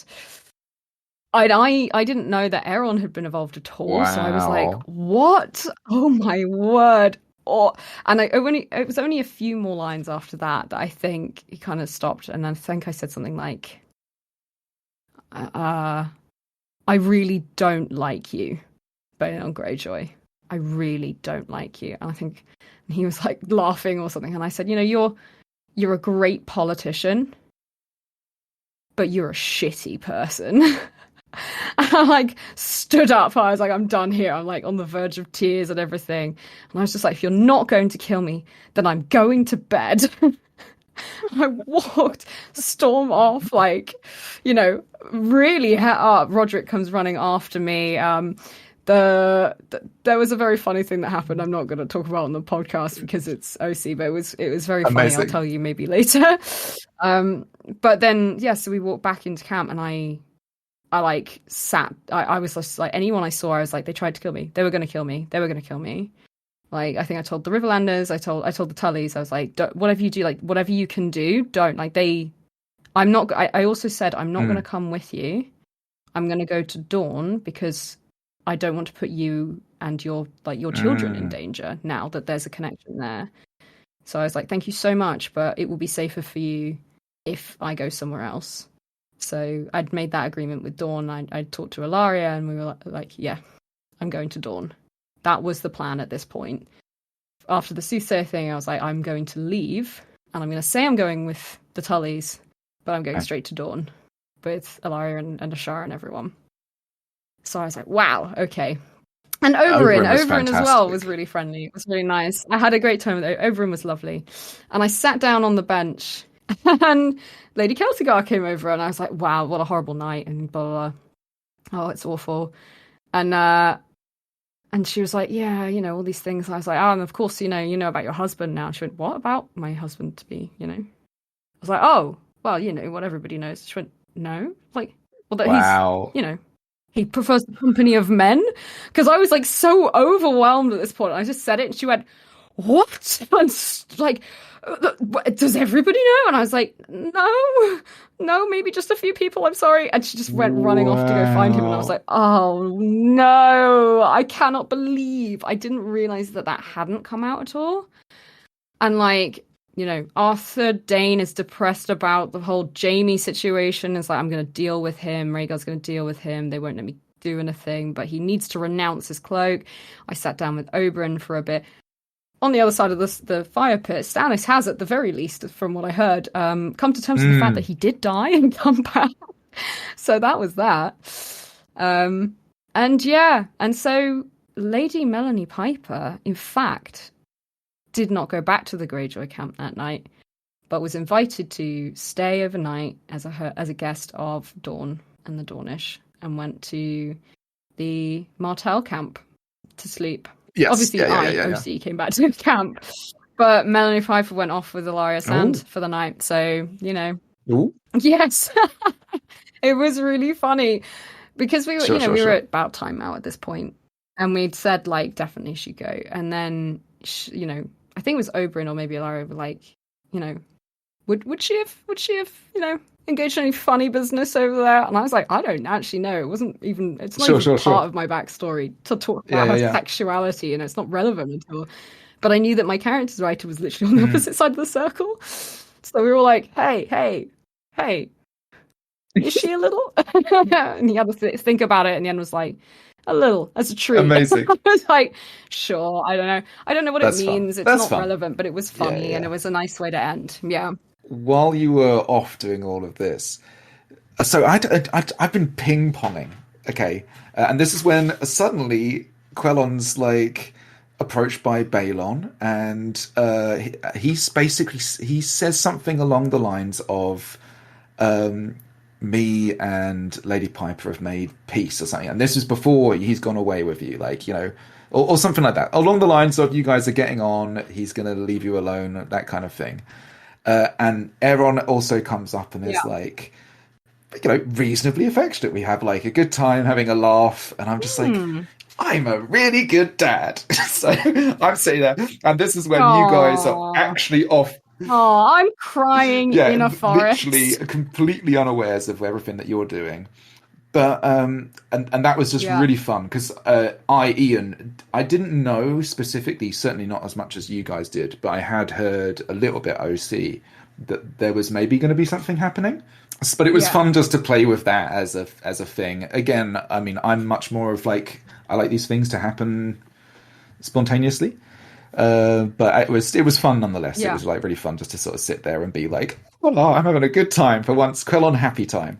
And then I go and talk to Stan. No, actually, then Aw. I go and talk to Lady Mormont of Bear Island, and that was really Ah. fun because I actually had a couple of conversations, like fairly deep kind of fireside conversations. Firstly, with Ned Stark just reaffirming basically my whole sort of stance on there's not war and all that Yeah. kind of stuff, and a couple of the others. But then I just remember sitting down like with Lady Mormont, and I was like, who would have thought like a Greyjoy and a Mormont sitting here enjoying the fire together, talking about prosperity in the future and all this kind of stuff. And Oh, it was isn't it really nice? nice. It was really heartwarming. And she was like, I like you, Quellon Greyjoy. Like, like I don't know what to think Oh, about everyone else, but I like you. It was like really nice. I was like, oh, I don't know okay. about the others. And then I go and talk to Stannis. Okay, and I kind of like Quellon, by the way, has no idea what happened. Ian has a vague idea. So I'm Yeah. like Yeah. talking about like, the drowned men. No, we drown people and they go into darkness and they are revived and this kind of stuff. Yeah. And I start Yeah. talking about sometimes people say they see things or hear things, and then he's like, and sometimes they don't see anything at all, and he's like, I saw nothing in the darkness, and all this kind of stuff, and then he just starts talking Wow. about coming back. We're like looking So into the cool. fire, and it was just like, and he just starts talking. I remember he starts talking about great purpose, and then I start talking about Mm-hmm. Robert and how we shouldn't have a war, and he agrees and he says to me that but then he just turns to me and says, "I'm Stannis Baratheon, and the Stormlands will answer to me now." It was so good. I was like, "What? What? Oh my God, Who is that's this guy?" awesome. It Oh, was that's so so cool. cool. It That's was so so cool. cool. It was like, Yeah. yeah, I was like, yeah, Oh, dude, like Azor on High yeah. is here, right? It was cool. Yeah, yeah, yeah. It was so awesome. I think it was really at that point that it Yeah. started to rain, like Mm. right at timeout. And so everyone Yeah. goes back and retreats to their things. And of course, for us, that meant that all the Greyjoys fled into the Greyjoy thing. Oh, I think was it then that we told you what had Yeah, happened? that's literally when we came in. I had no idea of all of the details. Yeah. Yeah, we came So into the good. Greyjoy thing. We were like, so that was fun that you just tried to kill me. You're like, what? What are Amazing. you talking Amazing. about? So good. And we're like, oh yeah, they just tried to kill me in the forest. So good. Oh man, yeah, it was dope. It was really, really cool. We had a Yeah. lovely debrief Really nice again debrief. that night, talking about all sorts of things. Went to bed in the morning. So I kind of missed a bit of the beginning because I was again getting costumed up, Mm. mentally preparing. And doing again the least of the Greyjoy, the Mm. very Piper outfit, So good. full Piper all the way, all Really the nice. colors. Yeah, trying to make it work with the layers that I had because I hadn't really thought it out. It looked phenomenal. But it worked anyway. What I did miss though was I missed Rhaegar, the judgment on Mm. Jaime and getting him to Yeah. reaffirm his oath, saying if you swear it to me, then I will believe Yeah. you that it's not true. This, you know, horrible rumor about your Yeah. relationship with your sister. And he swore I did not do it. And Arthur Dane was Yes. gutted, absolutely gutted. He was like, I can't believe this. So I walked over and I was talking to Jane Farman, and I was like, hello, how's it going this morning, blah, blah. And I was like, I'm just so you know, like I'm going to Mm. Dawn now. I'll be all right. And she went, oh, thank goodness. I've been trying to think of how to get the ships to Yeah. you Yeah. and protect you. And I don't know how I can. I'm sorry. And I was like, it's okay, but we'll stay friends. Like we should write to each other. And we're like, yeah, we should. We absolutely should. She was like, I can't believe that we've made this friendship. I was like, yeah, there you go. Oh. It was beautiful. We had that lovely little moment. I spoke to Shara as well. I spoke to Arthur Dane actually. I was like, Mm. what happened? He went, it's not good.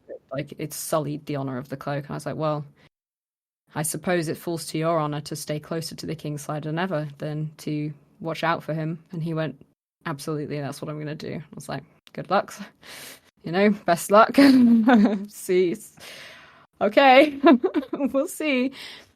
And then I think we all gathered for the final of the tourney. So a couple of things happened in my plot line, like before then. First of all, I made everybody aware that I had this promise of coin.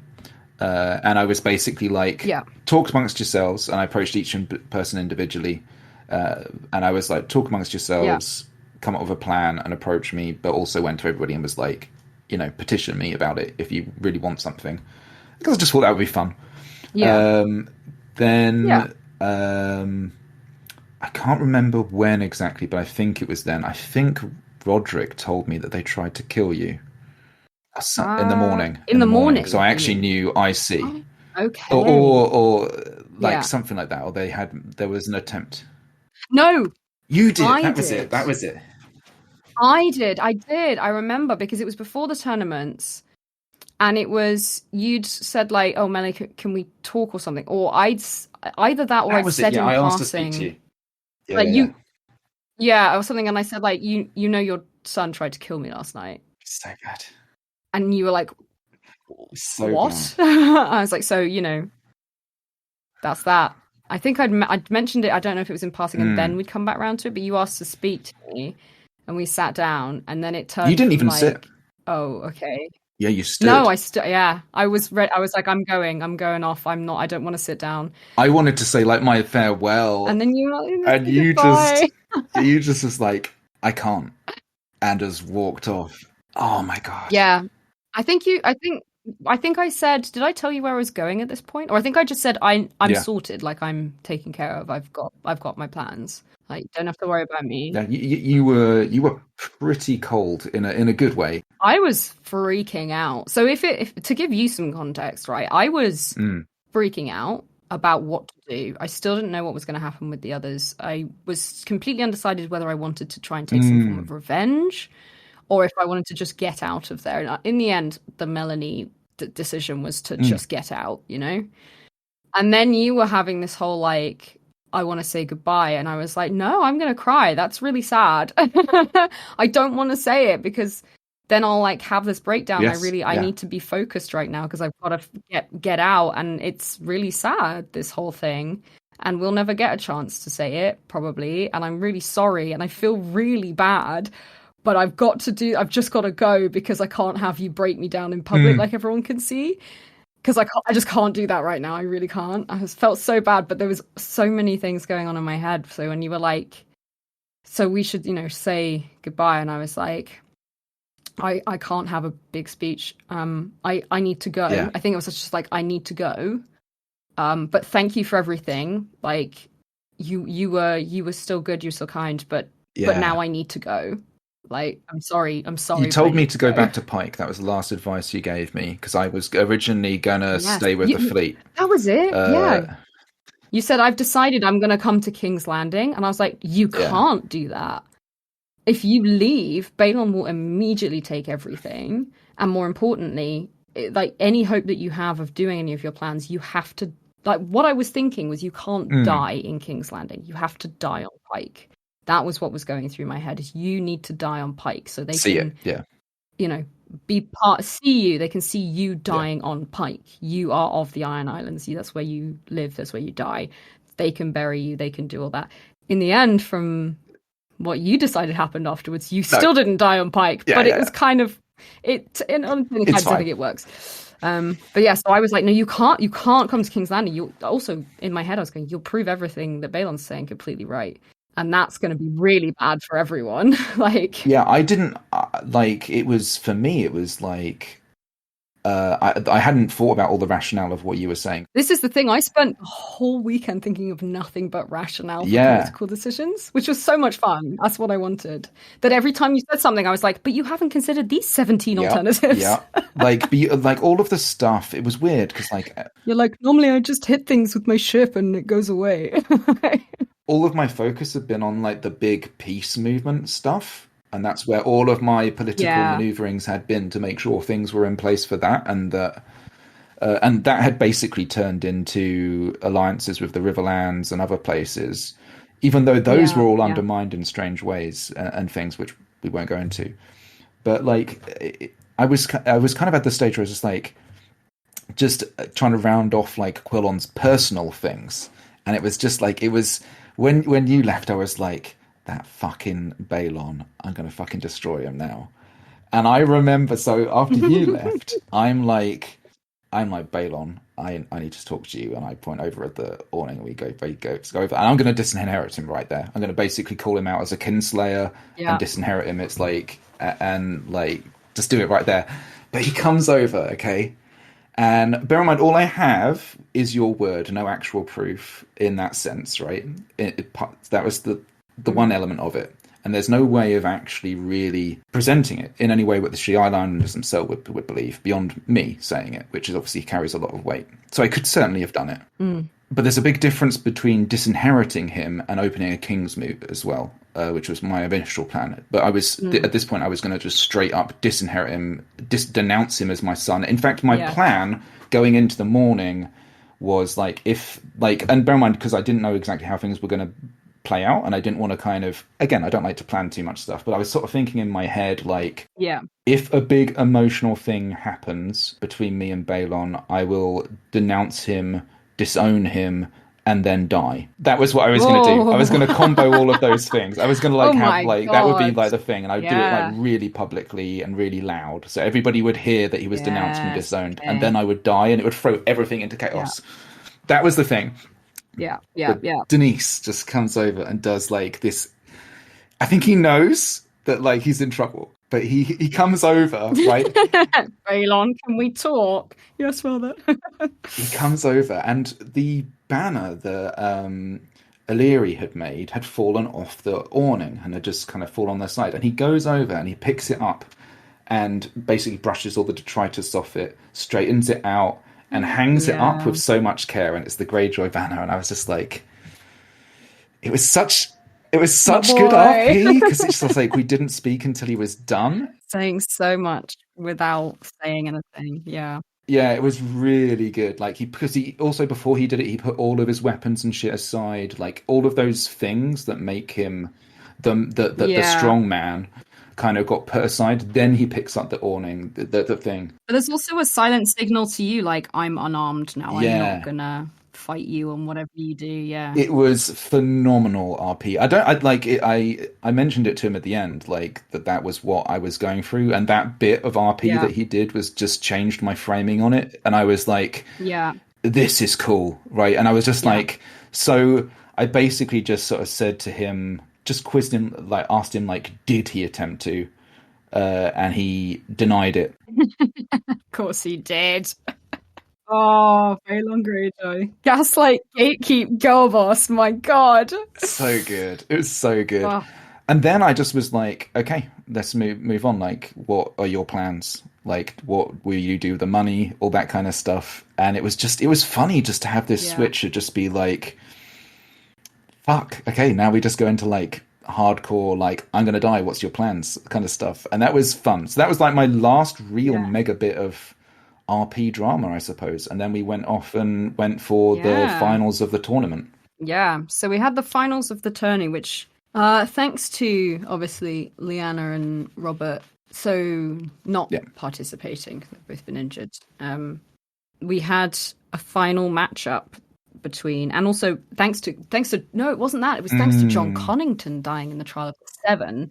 The final, like, there were 4 teams left, and then there was going to be 2 semis and then the final. The first semi-final, right, was, I think the first one was not as big of a deal, quote unquote, as in narratively, but it was good and it was done, it was finished, and that was where Aeron and Thoros were, I think, beaten. But the fun thing with this was that when you asked why you weren't cheering along, Aaron. Yeah. Oh, okay. So there was actually another one first then in that case. So it was the big one was first. We had Sir Arthur Dane and Ned Stark, I believe, versus, which was interesting considering their links to Ashara, versus Some other team. whoever had been with John Connington, Yeah. Gerald Hightower, I think it was, and Yeah. we didn't know who was going to fill in. And in my head, I was going, "Oh, it will be good Yeah. if it's Jamie. Oh yeah, it wouldn't was. that be was so good? Wouldn't that be just the most beautiful narrative if it's Jamie versus Yes, Arthur, I remember right? now. Because of all of this."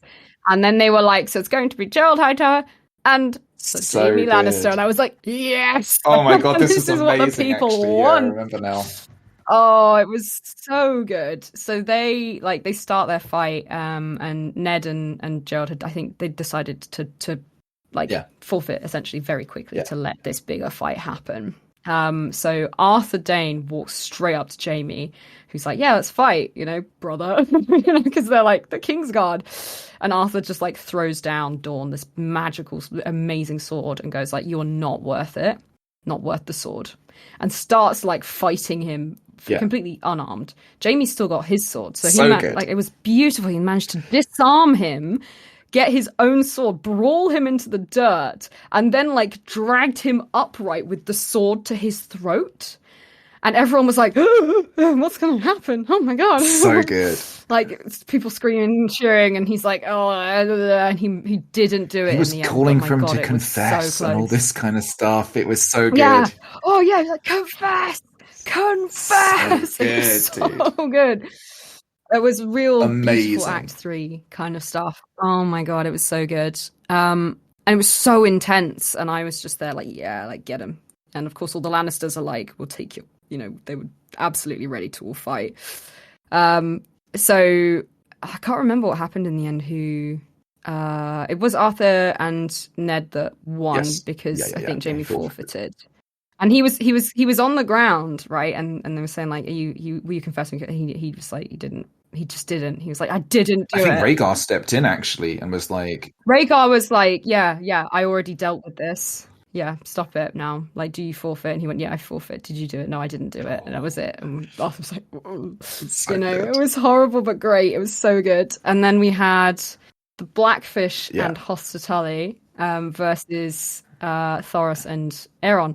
And I was sat next to Howland Reed, we'd had a little bit of a bond after that conversation the day before, which was really nice. And he was like, "Hello, Lady Piper. Like, I didn't like expect it. You seem good. Like you're interesting." And I was like, "Oh, thank you. It's great." And we're talking about this, and I talked about the Greyjoys as usual. Actually, no, not yet. It was this part. So they announced all the names, and of course they announced Aeron Greyjoy, and I sat there and I did not move. And how like, "Aren't you like supposed to clap for the Greyjoys?" And I went, "No, they tried to kill me yesterday." And he's like, "What?" You could see this conversation happening in the background of some shots. So it's really good. interesting. You can see us talking about it. Berman, I didn't know anything about the whole thing with you and Aeron. You had no idea. That side. Yeah, well, Aeron didn't either. Because I never spoke to him again. It was amazing. Anyway, so it was a beautiful fight. Thoros refused to go down for ages, and then they got him down.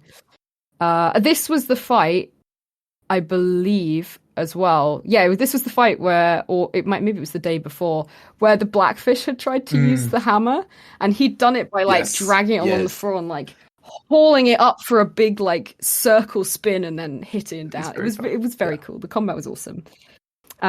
But then it was left down to Barristan Selmy and someone. Against. I think Barristan and Horace and Hoster. Yeah. So maybe the Blackfish wasn't with this one, but he was the day before. So it was Barristan and Hoster versus Arthur and Ned Stark as the final matchup, which. While they were getting ready for that, they then started to say, "There's a few matters of business we need to attend to." So they called up Robert Baratheon, and they were like, "So there's a few people whose favors also haven't been used, so please, you're going to be called in a second." So Robert had to like limp up, and they said, "Is there something that you would like request for winning the Trial of Seven?" Or I think just generally they were like, they talked about it, and he went, "All I want to do is I serve my queen." So he was named the Lyanna's Queen's Guard or something, like her one protector knight or something, cool. Queen protector, so that he could travel with her. And he essentially renounced titles to do so. I believe either that or we knew that Stannis was Yeah. going to do it anyway. I didn't know that Stannis was going to take over until afterwards, That's but cool. there you go. Oh, right before the duels, a couple of the players had been called out to talk to a Red Lady. Benjen Stark, Stannis Baratheon, and Ashara Dane and Thoros of Myr. Yeah. Dream Squad. Weirdo magic team.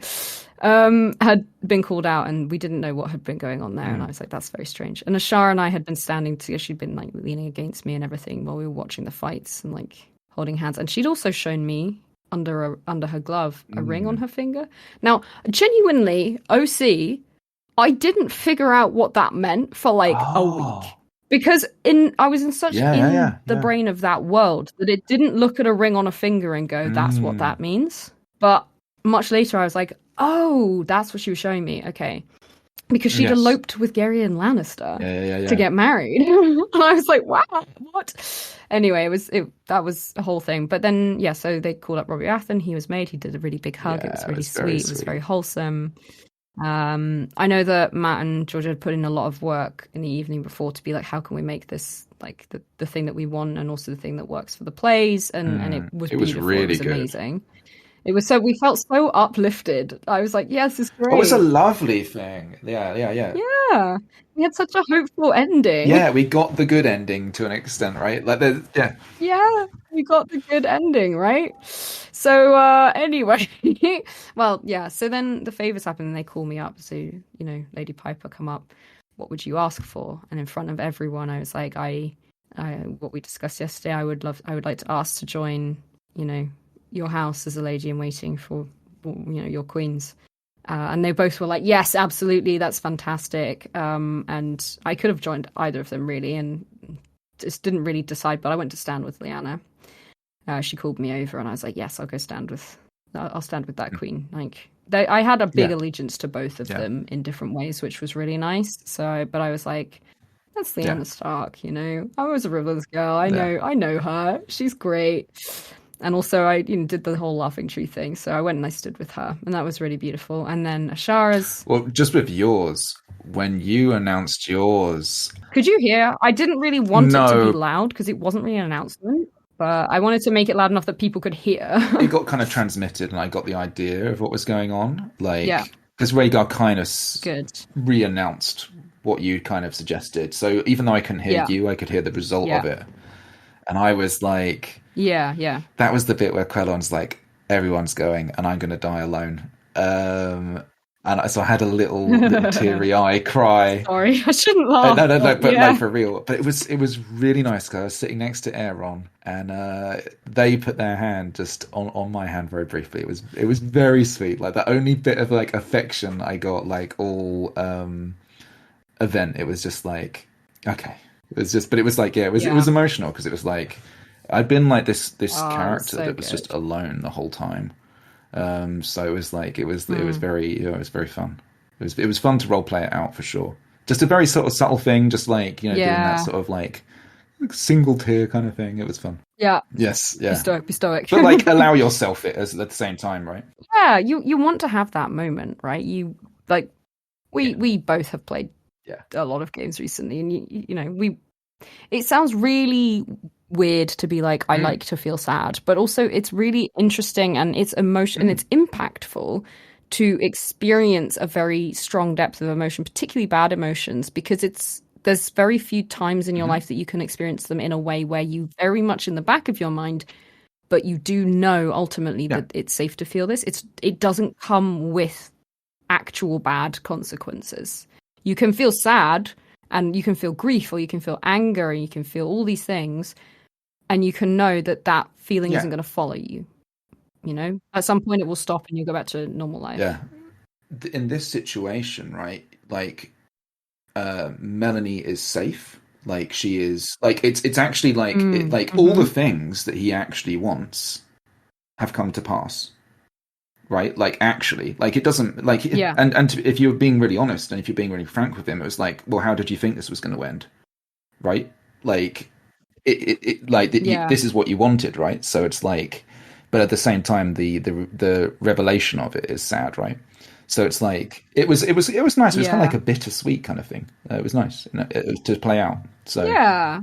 but yeah, and as you say, Oh, I think it's nice though. Like it's special those little moments when something you of do course, impacts someone else and you yeah, don't even really realize that you've yeah, given them a moment too, which happens so much I think for the two of us a lot because we were so often only reacting to yeah, things you heard yeah, about. totally, 100%. Like we genuinely, like, if you haven't got the Yeah. vibe listening to this, like we really spent like hardly We any really time didn't together.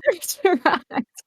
But no, so after Yeah. that, there was all you were about to get onto some of the other favors. Sorry. Yeah, no, there were some other favors. So, I mean, we don't necessarily need to go into every single depth, but we had Ashara gave her favor up, which was actually for someone else. Well, in fact, it wasn't hers first. It was Ned Stark and Arthur Dayne actually had gone first because Arthur Dayne had said, "I will give my favor to my sister."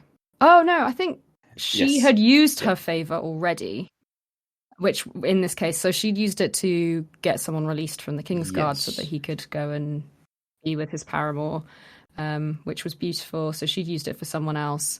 Then it was those two, and so Ned Stark had said that a child of his line to be engaged to a child of Rhaegar's line to build the bonds in the future, and Arthur had done exactly what Shara had done and given his favor away, except he gave it to her to use. Didn't he cut the favor in half? That was something else. That was the Queen of Love and Beauty. So he, they were said to give it to someone, and he said, "I'm going to fix a wrong from long ago." Yeah. And he took the crown that was going to be used, and he cut it in half, and he gave half to Queen Elia and half to Queen Lyanna. Yeah, that was awesome. And it was really beautiful. And Lyanna went over and tied it because it had ribbons on it, tied it around Elia's wrist, and then had it tied around her own, and it was really nice. There was so much, and then they did the fight. No, they'd already done the winner. We've sort of skipped the fight, but the fight was amazing. Oh, I have. The fight was incredible. The fight was amazing. The fight was so good. What I really loved about it was before they came out and fought. I can't remember who it was now, but it came out and announced like, "You will see today like feats of swordsmanship that you will not see again in your lifetimes," kind of thing. And like, bear in mind, we know that Sir Barristan Selmy is going to be fighting against Sir Arthur Dayne. Yeah, they are the two best swords people ever. Yes, right? Like literally legends. Yeah. And we're just like doing all of like the ooh ahs as they're doing this thing because it was like really buying into the idea. So they came out, and then Barristan was like, looking at like Arthur with Dawn with the sword Dawn, and then turned around and went and got the hammer from Robert, and we were all like, "Oh, this is sick! Like this is so cool! What a fight, right?" Between all of these people, and we've got Barristan Selmy with Robert Baratheon's hammer again, struggling to lift it, but managing to sort of like spin himself. I think like a throwing hammer or like a discus or something, right? It was that kind of motion. That versus Arthur Dayne with Dawn, like they did brilliantly. Ned Stark and oh god, who was the other person? That was Hoster Tully, wasn't it? Oh, that was Hoster, yeah. And Hoster had a brilliant fight as well. They were fantastic. Everyone did really well. Obviously, like the Barristan and Arthur Dayne one was the one to watch. I think they probably were the two people with the highest prowess I imagine out of everybody. Yeah. I certainly think Arthur was, but I would imagine that Barristan's was pretty high as well. So it was awesome. And he dropped the hammer at one point and went for his sword, and they were fighting for ages. And they were fighting for ages. It was so intense that actually it got to the point where Arthur Dayne got his sword lodged in Barristan's stomach, right, or into his leg or something, and then he went down. He finally forfeited then, and they just both stood there for a while. And the maesters ran over, and they did this whole thing. It wasn't a huge moment, but I really loved it. That they were like, we can't remove the sword right now until the maesters and they kind of stood there both like, "Maester, come on," and they went on and they was very carefully like, that's nice. Get it out. And then staunch the bleeding and everything. I was like, that's cool. It was just it just made it more real in another little way. I remember Rhaegar saying halfway through, like, "I still need both of you." So having this fight, so good. No, they were doing some pretty good hits. It was awesome. They did the favors. And then When was the dragon eggs? they'd already been given. They were a while before. That was really cool. Yeah, they had them all though. Each one of them was holding a dragon egg, right? Viserys and the two queens all had an egg each.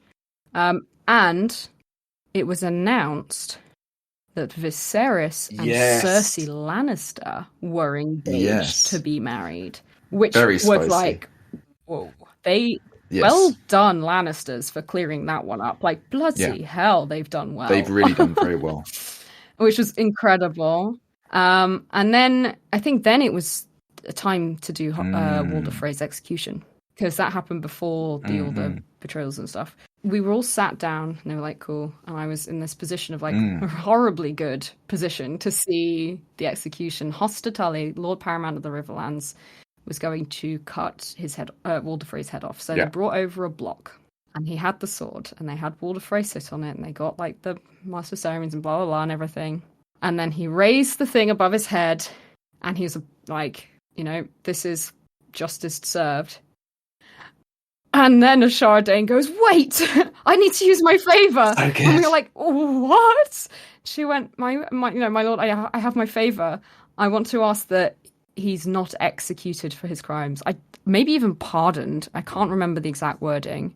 And I was like, what are you doing? What? Like, how in bed with the Lannisters are you? I hadn't realised at this point that she ran away and married one. And that also wasn't the reason. It wasn't to do with the Lannisters. It was actually to do with Queen Elia, who had asked her to use it. So anyway, she stopped this. Everyone goes, like, crazy. I ran over to her, and then Brynden, the Blackfish, jumps up, because they've long had issues with the phrase, and jumps up and tries to attack him, but of course only gets in a hit or something, and then, like, just like dropped his sword and held his hands up with this big smile on his face, and everyone was going insane. The Lannisters are, like, going insane. Walder Frey's just there, like, wow, so on good. The floor, like, bemused. I was running over to Ashara, like, what are you doing? She's like, my queen asked it of me. And I was like, okay. It's crazy. It was crazy. And everyone was, like, going mad. Jon Arryn had just been made Hand of the King. And so Rhaegar was like, Jon, what do I do here? What's your counsel? And he was like, well, look, you can challenge the Lord Paramountcy here, but it is his jurisdiction. But you get to make the decision. It's a favour, what you do. So everyone was, like, in this holding place until the end of not knowing what to do. And he was like, you know, you could, if you, that's happy, you could just take the twins and you could give it to someone else. You could give it to the Riverlands. You could even give it to the Greyjoys. And I just went, no, you can't. And they all just looked at me, and I was like, sorry, my lord. Sorry. I was like, you can't give the twins to the Greyjoys. I can't believe you do this to us. And they were, Jon, I was the only time that Jon Arryn looked at me and was just like, but we know that. And I was like, yes, I'm sorry, my lord, I'm sorry. You know, everyone's, like, hugging me, and they're like, it's okay. And I was like, oh, intense. I was like, you can't give the twins to the Greyjoys. Are you kidding me? No. That would have been so good for us. No, but it wasn't really on the table. I know. You know, they talked about these things, and they said, you know what to do? You send Brynden to me, to Jon Arryn, to the Vale, for a year with his, you know, he can be with his betrothed. What also technically came under that was that obviously he had a Greyjoy ward, which I don't think anyone really realised. Yeah. Certainly the Greyjoys didn't. That meant that his Greyjoy ward, I think it was Asher was going with him. They'd said. Oh, Maren was going to go. I remember. Yeah, but did they know that he was going to the Vale? Yeah, I think so. Yeah, okay. They mentioned it to me. I mean, at that stage, I was like, dude, I'm gonna die. What do I care? I don't give a shit anymore. Yeah, so, like, he was going off there, and they were like, let Hoster needs to decide what to do.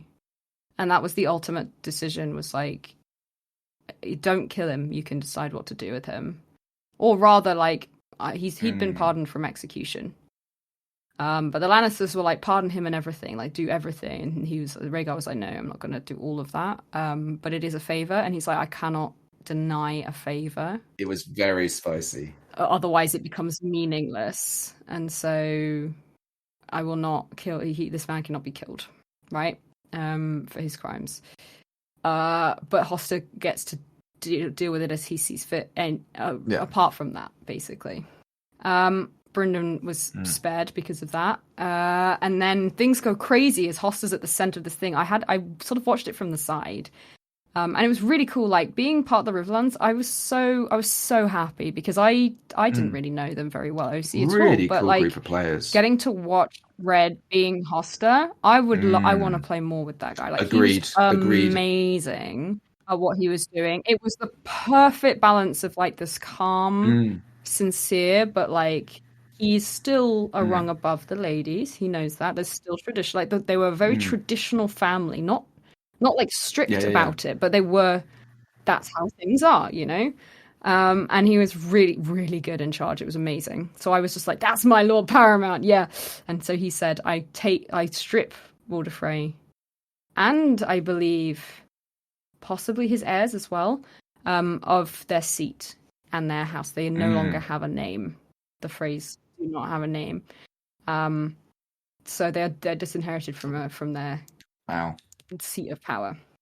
I don't know if there was anything agreed about physically location wise, but and it went, you know, Tywin was apoplectic and everyone else is like losing their shit, and it was so good. And, you know, calmed everyone down to do the betrothals at the end, which was also, we did the betrothals before. I don't even know now. Like, they had everyone who had been betrothed over the weekend come up and present themselves to the king. Which was lovely. The vibes were so sweet. It was really nice. That was how I found out that Edmure Tully and Ashe Greyjoy had been betrothed, which I hadn't heard before. I was like, what? And that's why it was such a problem that you were going to Tullylands, which I didn't know about. Well, I knew that she was being fostered there, but I didn't know that they'd been betrothed. Oh, no, I did. But I hadn't put two and two together that all of a sudden that would be a problem that you were there. Yeah, that's why they were so angry about it. Yeah. Because I think that later on they were describing to me about how they were worried that you were going to be poisoning the children and like turning them against us, all this kind of stuff. So amazing. Like my plan to send you to safety actually just put you in more danger. It was incredible. Oh yeah, it was unbelievably good. Quellon fucks up again. No. Yes. 100%. 100%. Like, he doesn't understand the politics, and that's why I had to say, like, Balon understood the politics. It had to be said. But yeah, we did all the betrothals. They were really cute. All the different people coming up. Jane Farman got herself engaged to Ned Stark, which I was cheering really loudly for her, and Benjen and Lysa and Kat and Robert. So I was cheering super loudly really nice for those. Especially Jane, I was like, yeah, that's my girl. At some point, Lyanna like ran forward to do something. I think it was when the Starks came up and she wanted to hug them, and she just went, "Here, hold this." Turns around, like dumps of dragon egg in my hands, and I just stood there with incredibly wide eyes. And I turned to Alaria, and I was like, "Ah!" And she was like, "Yeah, that's a dragon egg." I was like, "Yeah, I can't move now. I don't want to drop it." And so, you know, Lyanna came back and grabbed it, and I was like, "Ah!" So good, so cool. They were beautifully made. They were really good. Yeah, I actually want to make one now. I think Ruth and Isaac made them. I think they were really awesome. They're like from an egg frame and then with push pins, and then it's the spray that I'm really impressed by. That is really nice. The spray was done in such a way that it was two-tone. Yeah, it was really cool. I loved it. So it really looked like scales. And more or less, that was the end. The hunt. Yes. They called the hunt. Yes. So basically, they announced that a dragon was seen in the woods. And of course, everybody accused the Huntmaster of being drunk because that can't possibly be. But this tells everybody that I think this happened earlier, actually. But anyway, squishy time doesn't matter. No, it was the last thing that happened before timeout. Was announcing the hunt. I remember that specifically. Okay, and basically that means that obviously the Targaryens would win or not lose. Put it that way. And that's how it ended. Because I didn't hear the dragon part, and I obviously didn't have the context before you explained it last time. So I was like, I just knew it was like, let's go for a hunt, and then it was like, and time out, and we were like, so half of us are there. Like, I think overall we avoided war and got the good ending. About 2 hours later, I'd managed to talk to like Aiden as Stannis and been like, oh shit, we didn't get the good ending. We just sort of changed the order of things. Yeah. It was so cool. Yeah. It was so good. Yeah. Overall, it was a first time LARP like first time LARP runner. Ren's not Mm-hmm. run a LARP before. They've done a lot Yeah. at Eversley, but they've not run a LARP before. It was a new Yeah. game, so it had different mechanical designs. And it was a completely different style to a lot of things that have been done. It was essentially a parlor LARP Yes. outside, Yeah. right? And overall, I'm so Yes. impressed. I think a lot of the ingredients were there to make it a good, successful game, not requiring as many kind of super tricky elements, which was really clever. But, you know, just because it's not 1,000 moving parts doesn't make it any less well run No, or less impressive. It was really good. yeah, I think that a lot of the game actually was really good players, obviously really good team working in the background, but like the plot briefs for all of the characters, I think like if you just looked at, say, even just taking the Greyjoy briefs, right? Like there's so much there that we were guaranteed to have an interesting set of interactions. Yeah. It didn't really matter other things. There was so many stuff to do, and again, it was going to be, there was quite a lot of players that knew each other from various Eversley LARPs, but there were also a lot of players who knew each other from bigger LARPs, like maybe Empire, right? Who didn't necessarily always do Eversley stuff, but were looking for this kind of game. And that was the buy-in for it, was that I think everyone knew exactly what kind of game it was. I think using the fact that it was Game of Thrones really helped because everyone, you know what the genre is, you know it's political PvP, right? You're not going in there expecting loads of combat. You're not going in there expecting loads of fun and games. You're not going in there expecting it to be super led either, I think. And everyone's buy-in was so good that, it just, I mean, I'm sure that there were lots of elements. I don't want to dismiss it by saying it could have run itself, but it felt in a really good way like it could have run itself. Like, that was a really good game. And I hope that they do more of it, because I'm like, it was just great. Like, really, they could do multiple runs. Yeah. And see how different it is every time. You could easily just play it again, and it would be very different. Like, very, very different, depending on the decisions that people made. Like, because it's so player-led in so many different ways. Like, it was so interesting to play, as I was saying before, like a character. I never really left a single location for the whole time. Like, the entire event. But that's also true of most people. Yeah. Like, apart from maybe one, maybe two encounters, the big one encounters, the majority of the time we were back, we had very occasional excursions. And actually, really, the excursion that we went on, just like the ones where, like, I just walked around with Ashara and some of the Lannisters and people, like, we just walked around. And that was really nice to feel like it's sort of sandboxy enough that we can just go for a walk in the forest. Everyone knows the location well enough. We can just go for a loop around the forest, have a talk and a role play at the same time, and that's fine. And also, there's not so much happening that we're going to miss something by doing that. Like, that is the point, is these conversations.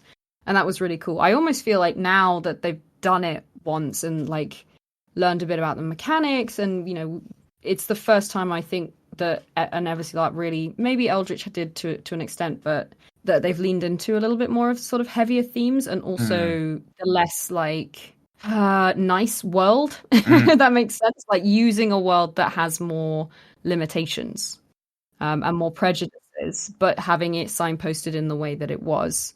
I think it's really interesting to see that there was an interest from players to do something like that, and it would be great to know, okay, maybe there's some tools to put in there to bulk it up, but you could push it further probably in still a safe way. I mean, I suppose you're the person ready to out of the two of us to really talk about this, but like, it felt like the way those themes were handled, especially like the ladies' positions in things, felt like it was very, very, very well done.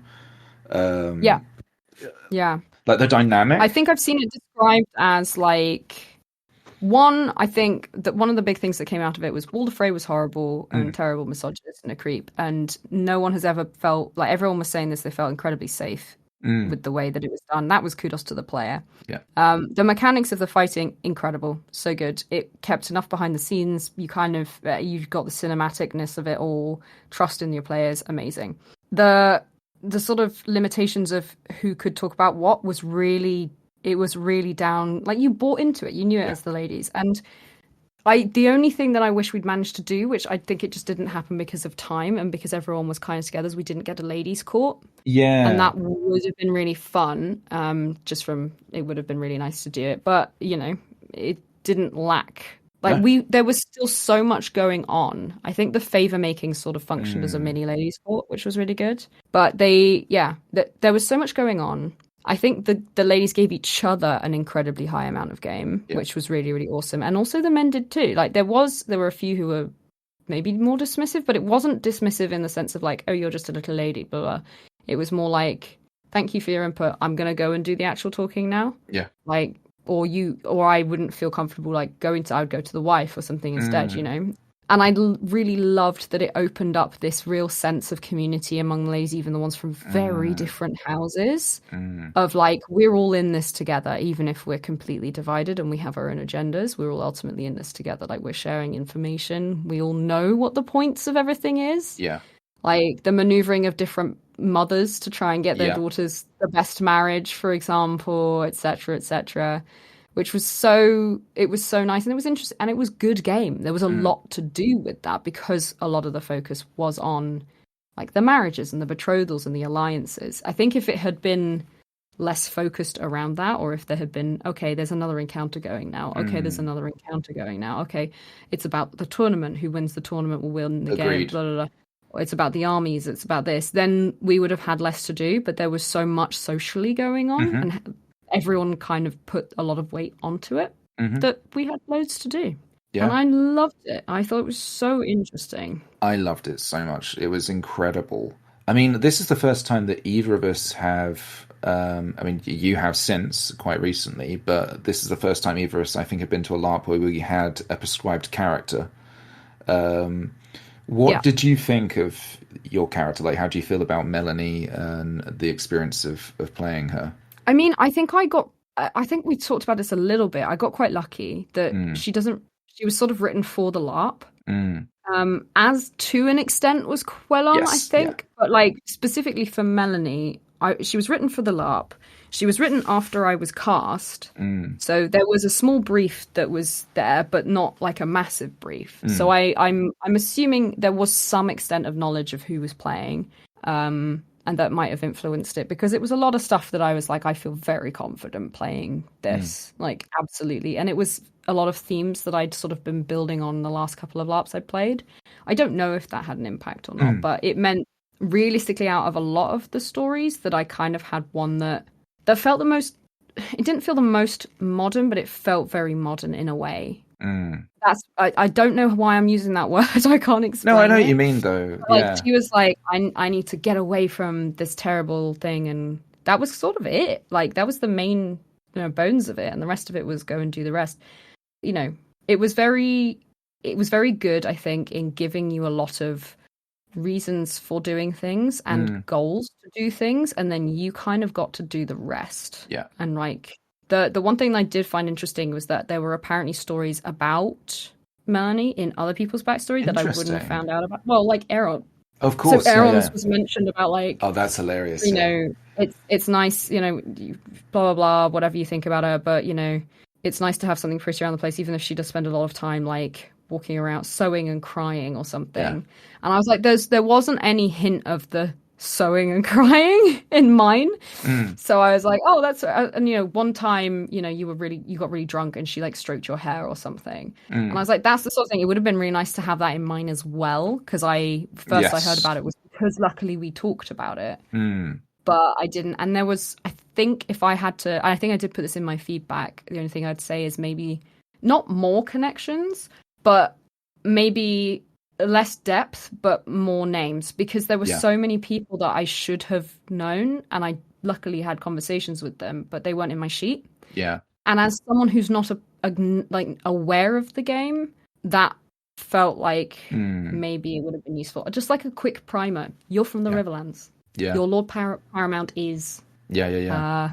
Okay, Catelyn Tully. You grew up with Catelyn Tully, so you know her family, which is this name, this name, the same.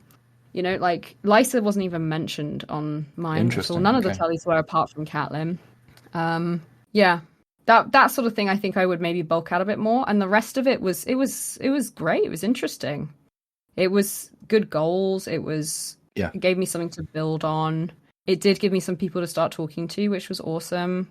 And apart from that, it kind of built itself. It was like, go and do it. I didn't have a personality to drive. You seemed like you had an amazing story. Yeah, and that was like, I didn't have like, I wasn't playing Lyanna Stark. I wasn't playing Alaria Set. Like, there was no pre-knowledge of the character.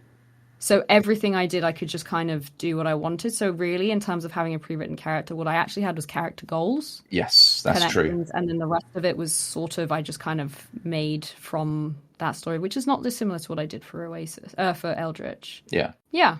What about you? Yeah, similar actually. Now I think like you bring up a really good point. Like a lot of it was character goals, and I think that's because again, Quellon is mentioned, but he's not a figure who's alive. Yeah. I think like the biggest thing that I had was as feedback really was so much of the game was dependent on what happened with Aeron, basically, because ultimately all of my objectives, like basically it's impossible to win Balon over without going completely against what the character believes in, as I read it anyway, which didn't seem like a thing the character would do. So it was like, therefore everything was so dependent on Aeron. It would have been cool to have maybe a few more other connections and other things. I mean, I very much like you, I found stuff and found other connections and other things for me to do. And that was actually, it was cool and focusing in that respect. No, but if they had to run it again, right? Yeah. Like, you already have all the character sheets written. So it wouldn't necessarily be the most work to add more connections now at this point. Yeah, I think just a little bit more. Not even a lot. Like, it doesn't even have to be the goals that I pursued, but just a few more things would have been good to make him have objectives that just aren't so, like, almost 100% about Aeron in many ways. That's so interesting, because I didn't feel like reading it from my perspective it was. So I wonder if it was It might be me. It might be me. I wonder if it was interpretable or if it wasn't. Like, I would love to know if someone else read it to be like, what would it be? I think that the character goals were written in a way of like, this is how you feel about it as well, which meant that you kind of got a sense of the personality. Yeah.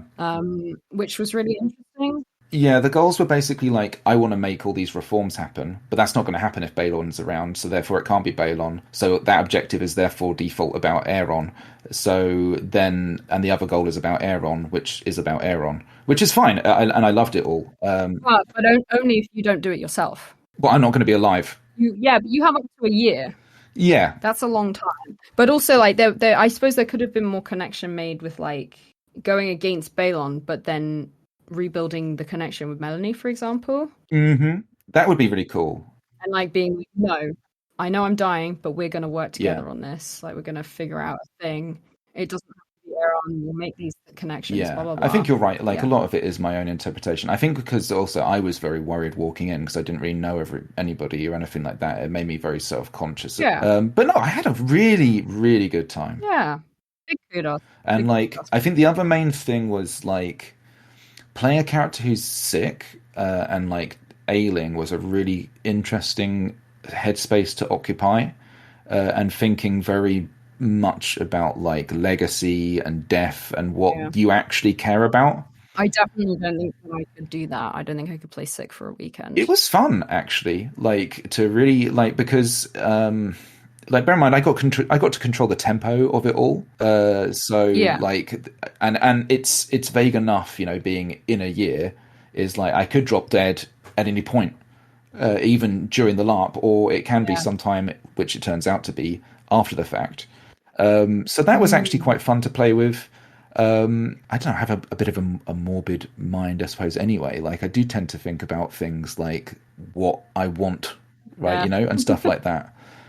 So it was fun to occupy that space of like, okay, what does he care about? Like, because there are these goals that are on the sheet and things like that. But then I was kind of, as time was going on, I was thinking like, he's a dying old man who like nobody likes, right? And just through playing the character and playing it, I was like, and the relationships I was making, it was like, maybe he's, this whole experience is a bit softening in a way, right? And seeing things, and it sort of made me approach it as things went on more and more. I started getting more into this situation of like, oh, okay, like he does just in some ways want someone to think favorably of him, like who's in his Yeah, family, yeah, right? Like, and that actually became more important than a lot of the other stuff, which was fun. I really enjoyed that. So yeah, it was a yeah. really fun character to play. Again, very much like you. Like I wasn't playing like Rhaegar, right, or like Mhm. any of like Tywin Lannister, right, like somebody who we know a lot about. Yeah, So I was quite freed in that respect. yeah, yeah. Yeah, really good. Wow. Wow, what an event. That was yeah, it was a good game. It was a really good game.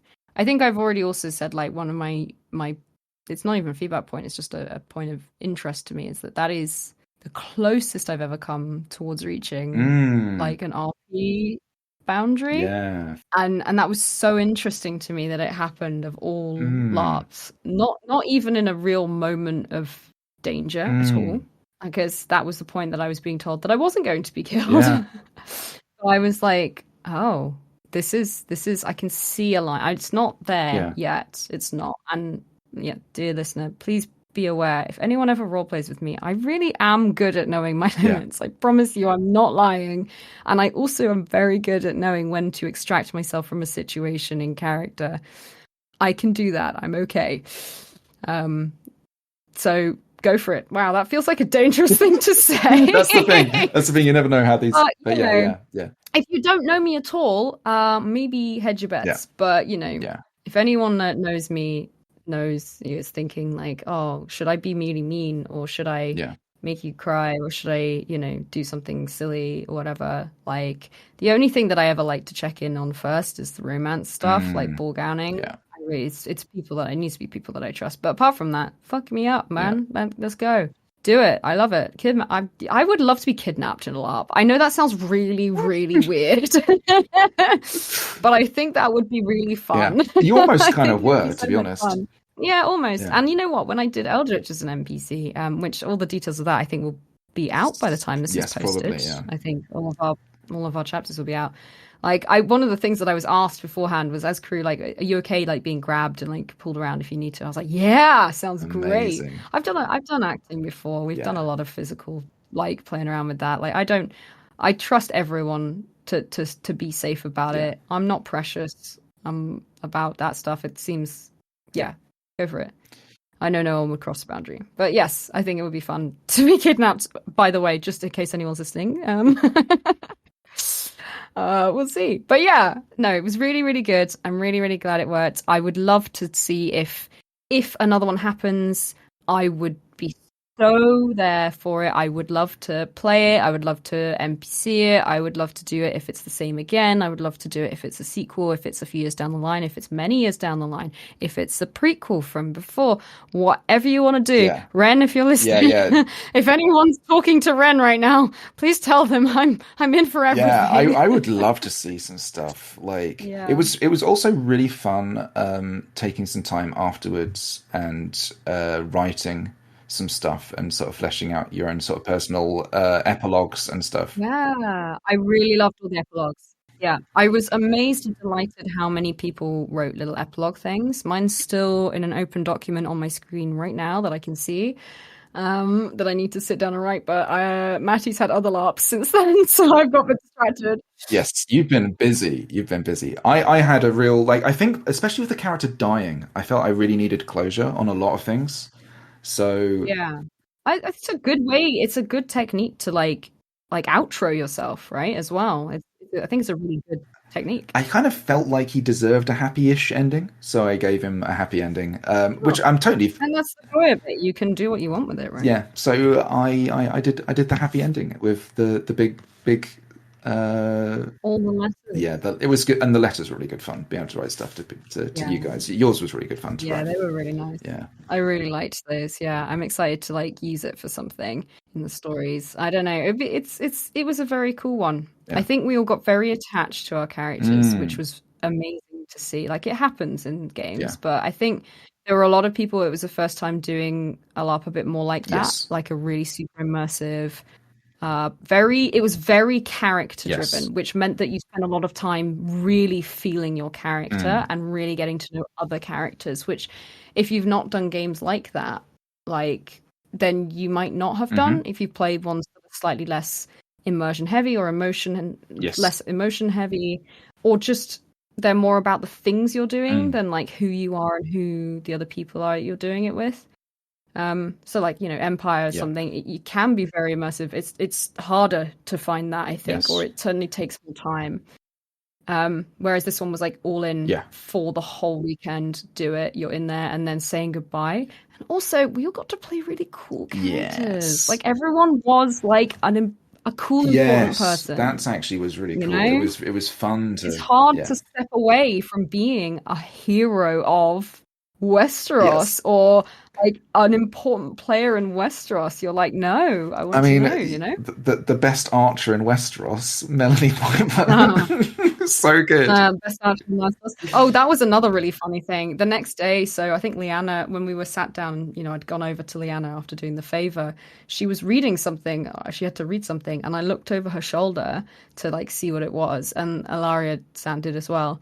And I was like, I just turned to her and went, no, I can't read that. I can't see it properly. And she was just looked at me, or rather, a piece looked at me. So they looked at me and they're like, wait, you can't see? Like, you can't see that? It was very close. I was above George's shoulder.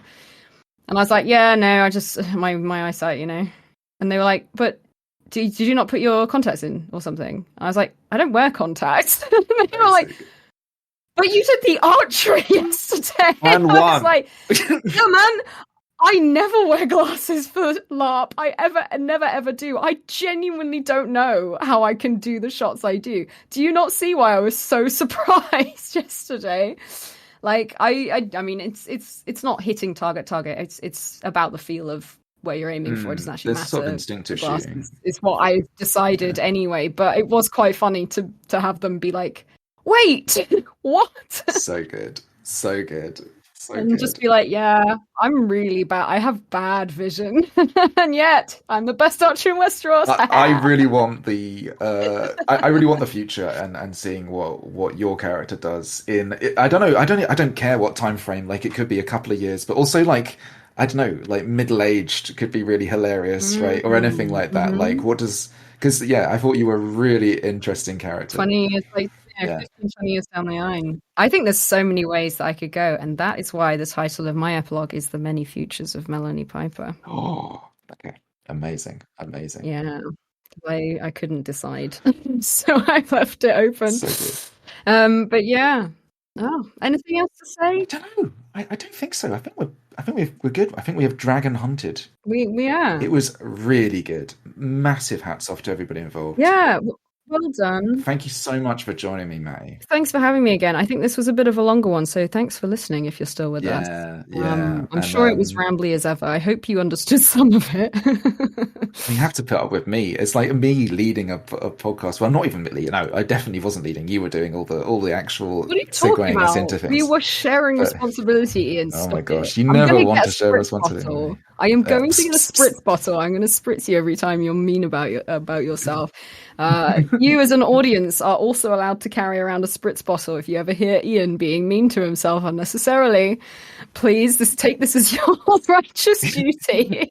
I just turn up soaked one day. I'm like, oh. What happened, Ian? Like, you deserve it. I said I was naff. Yeah, fair enough. Yeah. And then you spray me. Yeah. What have we learned? Amazing. Yeah. Anyway. But, no, honestly, thank you so much. Yeah. And massive thanks to our Patreons and all of just everything you do, and all of you for listening. I'm sorry we can't do a patron shout out like you guys normally do, but we don't have that access to that right now. No. You're all loved. You're all awesome, even though I'm but a filthy sort of interloper that comes and... You're kind of like a mainstream. You're kind of, yeah. I'm a recurring guest. That's what I'm a recurring guest. Amazing. Recurring guest. Yeah. I'm a series guest. Yeah, it was awesome. Thanks so much for having me. I think I might be talking about other games at some point on here. Who knows? If not, then obviously for the moment, keep an ear out on the Dead Shattersong Diaries. Yes. Not as other podcasters may have called us, the band Shattersong Diaries, which is the previous name. So Dead Shattersong Diaries or just Shattersong Diaries, depending where you're looking for now. But we might have some projects and announcements in the works. Sneak a little announcement in once we're ready to do it all. Ooh. So yeah. Oh, amazing. That's very exciting. It is heard it indeed. first. All right. Well, look, we love you all, and thank you for joining us. Thanks for listening. Bye.